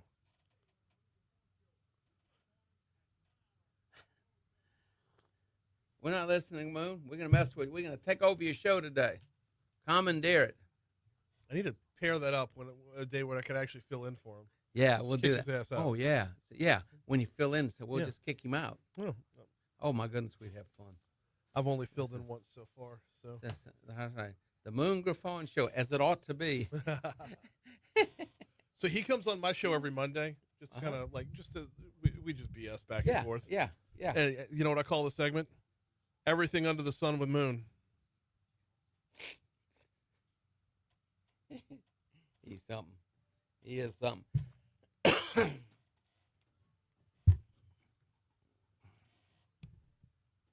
Like Rush Limbaugh. Remember Rush? I do. Oh my goodness. Yes. Best there ever was. Special edition. Yes. Every show is a special edition. That's why he's America, the best, he's as the it best that ought ever to was. be. Yep. 837 Talk 107.3 FM WBRP. Mornings with Brian Haldane rolling right along. We got Ag Commissioner Dr. Mike Strain in the house. Dr. Strain, we got a lot to talk about as the temperature cools off a little bit. Louisiana becomes the festival hub again. We'll get into that in a minute. I do want to spend just a quick minute, if we could. You were mentioning crabs a little while ago. Mm-hmm. One of my favorite places to get crabs is Lake Pontchartrain. Absolutely. One of the rivers that flows into Lake Pontchartrain is the Tangipahoa River. Tangipahoa River. Tangipahoa River's hurting right now. Big explosion a little over 2 weeks, almost 3 weeks ago. Almost, it'd be 3 weeks ago. And- Tomorrow. Yeah. Yeah, tomorrow afternoon, 3 weeks ago. I got a buddy Yes, at who lives Smitty's. on the Tangipahoa River, about south of I-12, about a mile north of Highway 22. Okay, and he's been taking samples every day, and it's not good. Mm-hmm. It's not good. But when you start thinking about a river dumping into a lake and the parts per billion and all the other good things that equate there, is Lake Pontchartrain in any trouble because of what happened at Smitty's? We've had a lot of conversations and continued conversations, and and pretty much almost daily with Wildlife and Fisheries, with Department of Environmental Quality, Department of Health and Hospitals, and the EPA, and we're all working together. And all these samples being taken, that are all being shared, and and then yesterday at length we had a group meeting with Scott Mason, Region 6 Director of the EPA, and talking about, the analysis of everything and where we are at. And so, we're also now looping in the Food and Drug Administration to look as well. But currently, none of the plume has reached Lake Pontchartrain. It's been contained. Right. And so my understanding, talking, again to the EPA, is that the crabs in Lake Pontchartrain are safe, but additionally, we're going to be doing testing over time. That's the next part of this. You have the acute phase, right? Right. So now we're at the beginning of the end of that. And so, but then you start looking at, anything long term. But the plume never made it that was contained before it got to Lake Pontchartrain. So that's good. Now, Tangipahoa River, we're continuing to monitor that. Our agency with DEQ, we did soil samples through the entire region. Yeah. So we went to 8 different locations and took six samples, 6 bores at each location within, and we did, took some samples outside of the plume, and looking at specifically, our job was to look at heavy metals. We did not find any heavy metals that would require remediation. And within the plume area, we did not find any heavy metals in the soil that were above what we call background limits. You can test anywhere and find heavy metals, period. I mean, it's because they're just there. But then we look at particular levels. So in looking at that, when you do a risk assessment for the amount of soot that came down, and gets into the soil. And the question is, one, is it safe to live there, stay there? And then what do you do with the crops that grow there? Okay. And so yesterday I spoke with Health and Hospitals, who had spoken further with the Food and Drug Administration, and they'll tell us there's no problem with the milk and the dairies that are there. Mhm. We advised right up front, we told everyone, if you have any edible product that has obvious contamination on it, destroy it, throw it away. Yeah. And we told our farmers, if you can, if there is visible contamination, soot, oil, whatever, then remove your livestock from that area, give them supplemental feed and hay for at least several weeks. And so when the rains come, and wash that off the plants. And then for those that are harvesting hay, if there's obvious contamination, then you cannot, do not harvest that hay. Cut it, Right. burn it, right? Cut it, burn it, and then the new grass that will grow, right? And we're doing the soil samples because you got to look at concentrations that's in there, and we should be fine. Cut it and burn it. That sounds counterintuitive because No. when We're dealing. you burn it, you're burning it because what fell on it already. You're taking the same soot that already fell and put it right back in the air. But it's an oily soot. Yeah. You're burning the oils off. You're burning that. They'll vaporize, but you burn it. You don't want. Well, if you're gonna, generally, if you cut the hay and you don't harvest it and it's on the ground, you burn it. Yeah. Right. And then that you burn up the hydrocarbons. You're not going to change anything if there's any heavy metals in it. It's there, right? Because they are elements. They are elemental heavy metals. And then over time, there'll be, further testing. Wildlife Fisheries is talking about testing wildlife over time to see if there's any accumulation. Right. And our message is, if you have any livestock that's obviously ill, contact your veterinarian, right? And so if so we told them, clean water, separate, and so, but now, we are at a point that unless there's obvious contamination of the grass with any soot, then it's okay to put your livestock back on there. Want to go back to the river real quick, and then we'll move on to a couple of other topics. But I want to go back to the river real quick. If you are downriver and you're south of I-12, this is where my friend lives. If you're downriver and you're south of I-12, why is it still so oily in the river? Like, wouldn't everything have run off by now, or is Smitty? Well, they've got booms. They have booms. They have booms further downriver, right? For sure. But they're collecting. They're stopping that. They're stopping. They're trying to suck the oil off the top. Right. So, but they have not used any dispersants. Remember the dispersants that we used with the BP oil spill? Yes. Yeah, but what the dispersants did, we broke it up and sent it to the bottom, right? Mhm. And so they're keeping it boomed off so it doesn't go down. And then by, the oils, natural bacterial action will break that down. Mhm. But we don't want to put dispersants on it and send it to the bottom. Let me re-ask the question. Is there any reason to believe that more is still getting into the river? No, I think it's very well contained. Okay. My understanding, they were building an earthen levee around Smitty's. They're very careful about where anything from the fight, right, to getting into the river system, right, because they use a lot of foam and that sort of thing. And I can tell you that the EPA, DEQ, and Ronnie, Mr. Miller, President Miller, and everyone there are watching that each and every day. But there's still a command center in that there, and while they're watching on the cleanup now. Ronnie Miller won himself a lot of friends because of his level of transparency and communication. Oh, yeah. Robbie. Sorry. I said Ronnie. Yeah, Robbie Miller. He's a great guy. I've known him a long time. And again, we visited at length again yesterday. But he's a true testament of being there for the people. He's there. For better or for worse. Because not everything he had to say was good news. Most of what he had to say was bad news. Well, but he stepped into the batter's box and he said, "This is what's going on, and I'm gonna be blunt about it." And that's he's respected. Right. It's he's right. respected. And so now, as we're getting into the next phase, we're all working together to make sure that we disseminate correct information. And it's multiple agencies, each having different responsibilities. And again, there's a tremendous amount of testing that's been done, but outside of the plant, and of course, there in what we're seeing with the river, outside of that, we haven't found anything that has risen to the level that will require remediation. There's methods for Yeah. remediation of land. Absolutely. You know, but and normally it's like using gypsum and those other things. So, but we will continue, you know, on this path. But you know, Robbie's doing a tremendous job under tremendous amount of pressure. We got a lot of ground to cover here. This is, of course, Farm to Studio with our Ag Commissioner, Dr. Mike Strain. I want to make sure we hit a couple of other topics. National Ag Meeting is starting this weekend in Arkansas. Yes, in Arkansas. So we'll head up towards Fayetteville, up in that area. We will all be together. We will meet, you know, with our counterparts from 50 states and the territories, and we will also have our Southern Ag Commissioners meeting as well, and our Southern United States Trade Association. But the other part is that congressional leaders, I'm sure Glenn Thompson, G.T. Thompson will be there. You know, the chairman of the agricultural committees come. We will probably see Secretary Rollins there, and maybe Lee Zeldin with the EPA. Okay. So we will be doing, you know, just, you know, having discussions, direct, in-depth discussions with all of our federal counterparts as well on the issues of the day. Mhm. And I can tell you part of the big issues is that, you know, that commodity prices are too low at the farm level. And looking at, you know, some banking issues there as well. That's at the top, you know, trade issues there and trying to move product.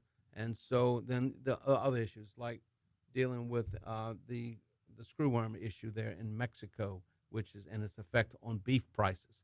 Remember the New World screwworm that we don't. No, I don't remember. The New World screwworm has left its containment zone at the Isthmus of Panama.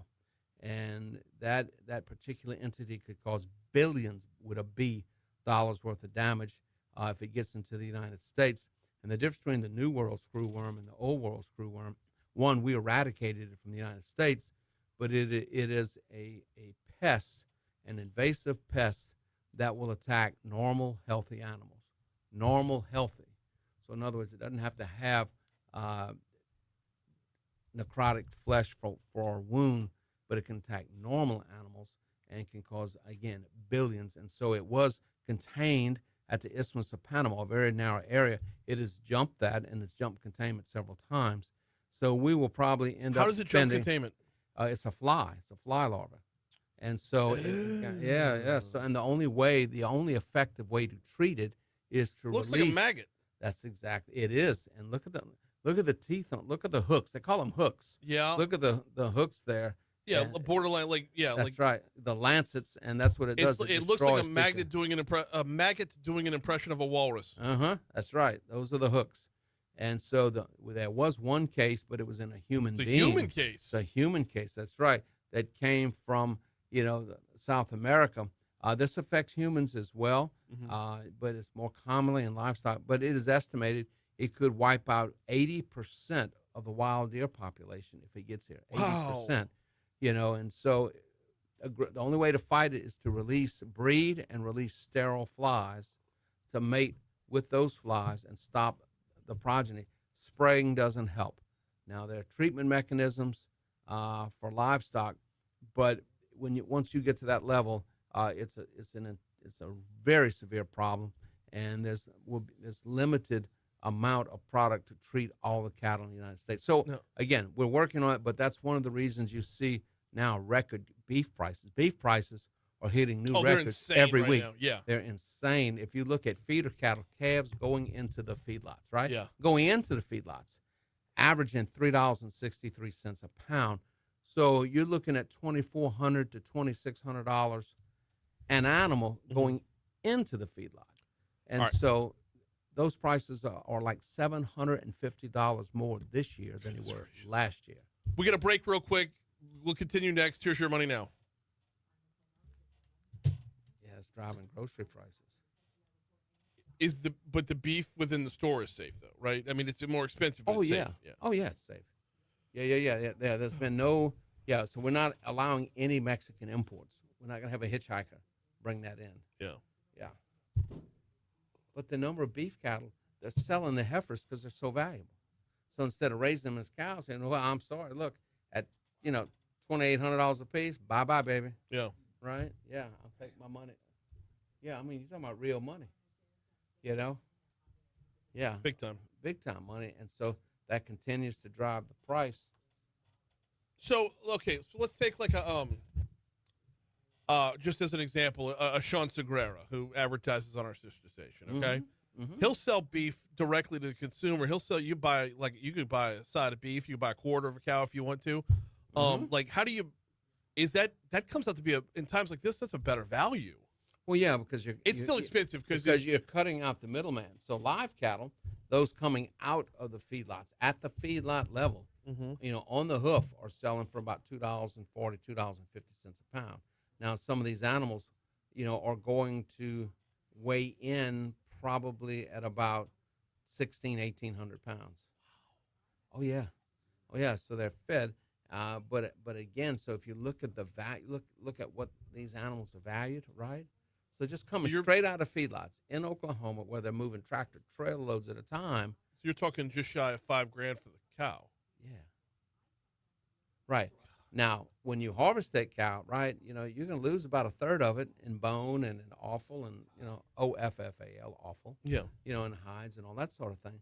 So, yeah, so that sets the price. And remember, the whole cow is not steaks. No. Yeah, you got to take the whole, when you buy the half, you're going to get the half and you can get the steaks and you can get a lot of ground meat and that sort of thing. So there's more than just, quote, the primal cuts. But when you buy that half, yeah, you're getting a very good deal, and you're getting some really good stuff. You're going to get a lot of, Oh, no, you're getting some real, you're getting some Segura. When you buy half a cow, you're going to get something of every piece. Yeah. Because it's you're getting half the cow. But if you buy a quarter, now you have to start making But decisions. if you ever been to the Seguras, right?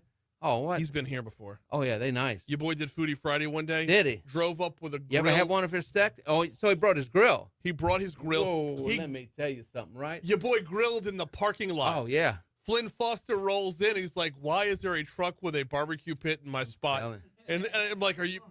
If this is one time someone can take Flynn's spot." That's right. Oh yeah, just take it. Yeah. If you're firing off ribeyes, you can park wherever the bleep you want to. What he'll do, he will take and sous vide those steaks. I watched him. Right. I said, I got to know, how do you get them to taste this good, right? And then he'll take and he'll have the flames jumping, right? Yeah. He'll pepper them and he'll put them on there on those flames and pull them off, and it's like, you can cut it with a fork. It's unreal. So you can come to my house anytime. Anytime. Yeah. And we had the entire building in this studio because everybody was lined up to get some of what he was cooking. And he's got a big grin. You see that big grin he's always got on his face? And you go out to his farm, look, he takes good care of those cows. Real good. What? Yeah. Really good care. Well, I'm tempted to get in on. I can't store a half a cow. I understand. So you don't have a chest freezer. Well, yeah, I do, but it's already full because we got 3 kids. Stays full. It's full of shit like Totino's pizzas and mini corn dogs and whatnot. Everybody's freezers stay full. You know that? Yeah. Yeah. My biggest recollection of Katrina, because I had like 20-something people at my house. Yeah. And so we had big chest freezers on the farm. And so every night we had freezer surprise. So you'd open up the freezer because we had generators on the freezer. Yep. And you take a layer. Right? Yep. We got to the bottom of one freezer. One in a month, right? One.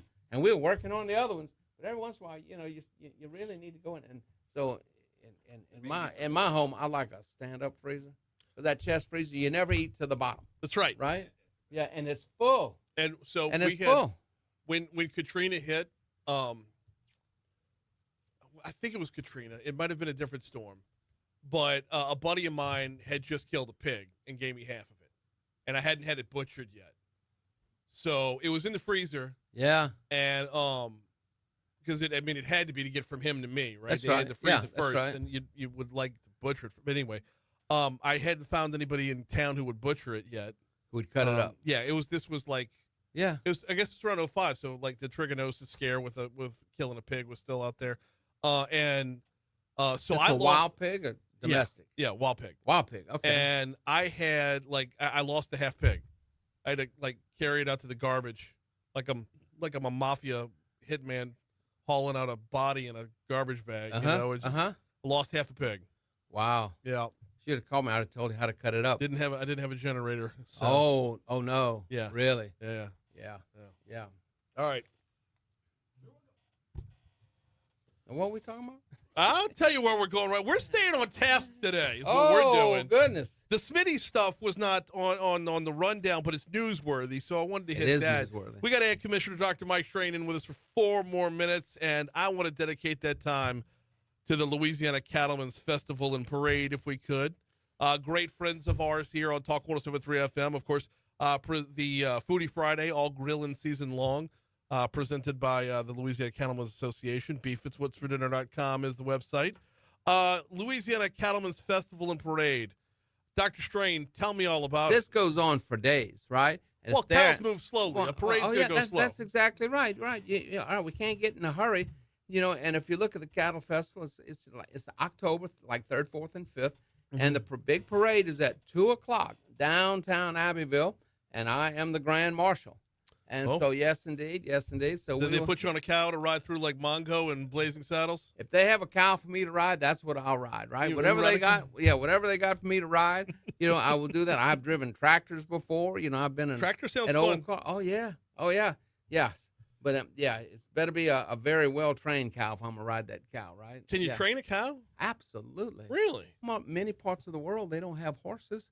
Right, they use cows, right? Okay. Especially water buffalo, Yeah, and that sort of thing. So absolutely. You never think about a well-trained cow? Well, those are dairy cows. They're well trained and very docile and behaving. Okay. And if you ever been, you've been to the livestock shows, right? Yeah, With the kids. I've been to. No, I've never taken the kids. Never take the kids. We need but to do when that. you go those show animals, they are well trained. Okay. And they're there. They love how you say strutting, breaking a pose and strutting their stuff. They really do in those show animals, and they're very, very close to them, but they are very well trained. So yes. All right, I've got to ask because every festival in Louisiana has its specialty. Like, what are we doing at the Cattlemen's Festival? All things beef.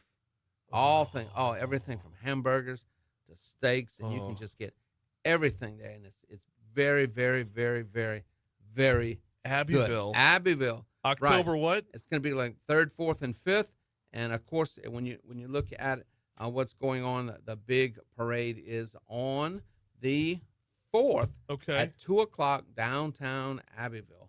So it's going to be a whole lot of fun, and it's a big family event, right? Oh, it sounds like it. That's right, and it's a carnivorous event to be sure. Well, of course, and so Let's go. There's a cattle show.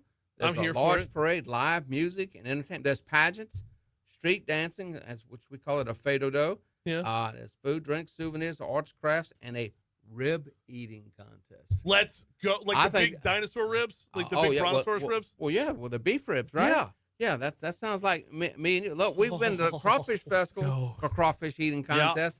I think a rib eating contest, that's pretty good. You're probably gonna have to have a big.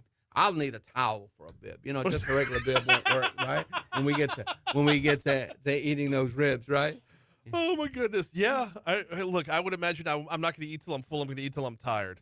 That's right. Okay. That's right. Yeah. My old running buddy Tank Powell taught me how to eat ribs. Yeah. We would go in there and he would take the tablecloth and put it, because we were in the legislature. We had on dress shirts, right? Yeah. We didn't want to get them full of rib sauce, and you tuck, the tablecloth, under there and put your arms around there, and it's on now. And me and Big Tank, right? And my running buddies. Because if you use the tablecloth, it just funnels everything right back towards the plate. See? So whenever you drop, you can go out a second time. Yeah, when we go into TJ Ribs, the waiters will get nervous. Oh, I bet. Yes. I bet.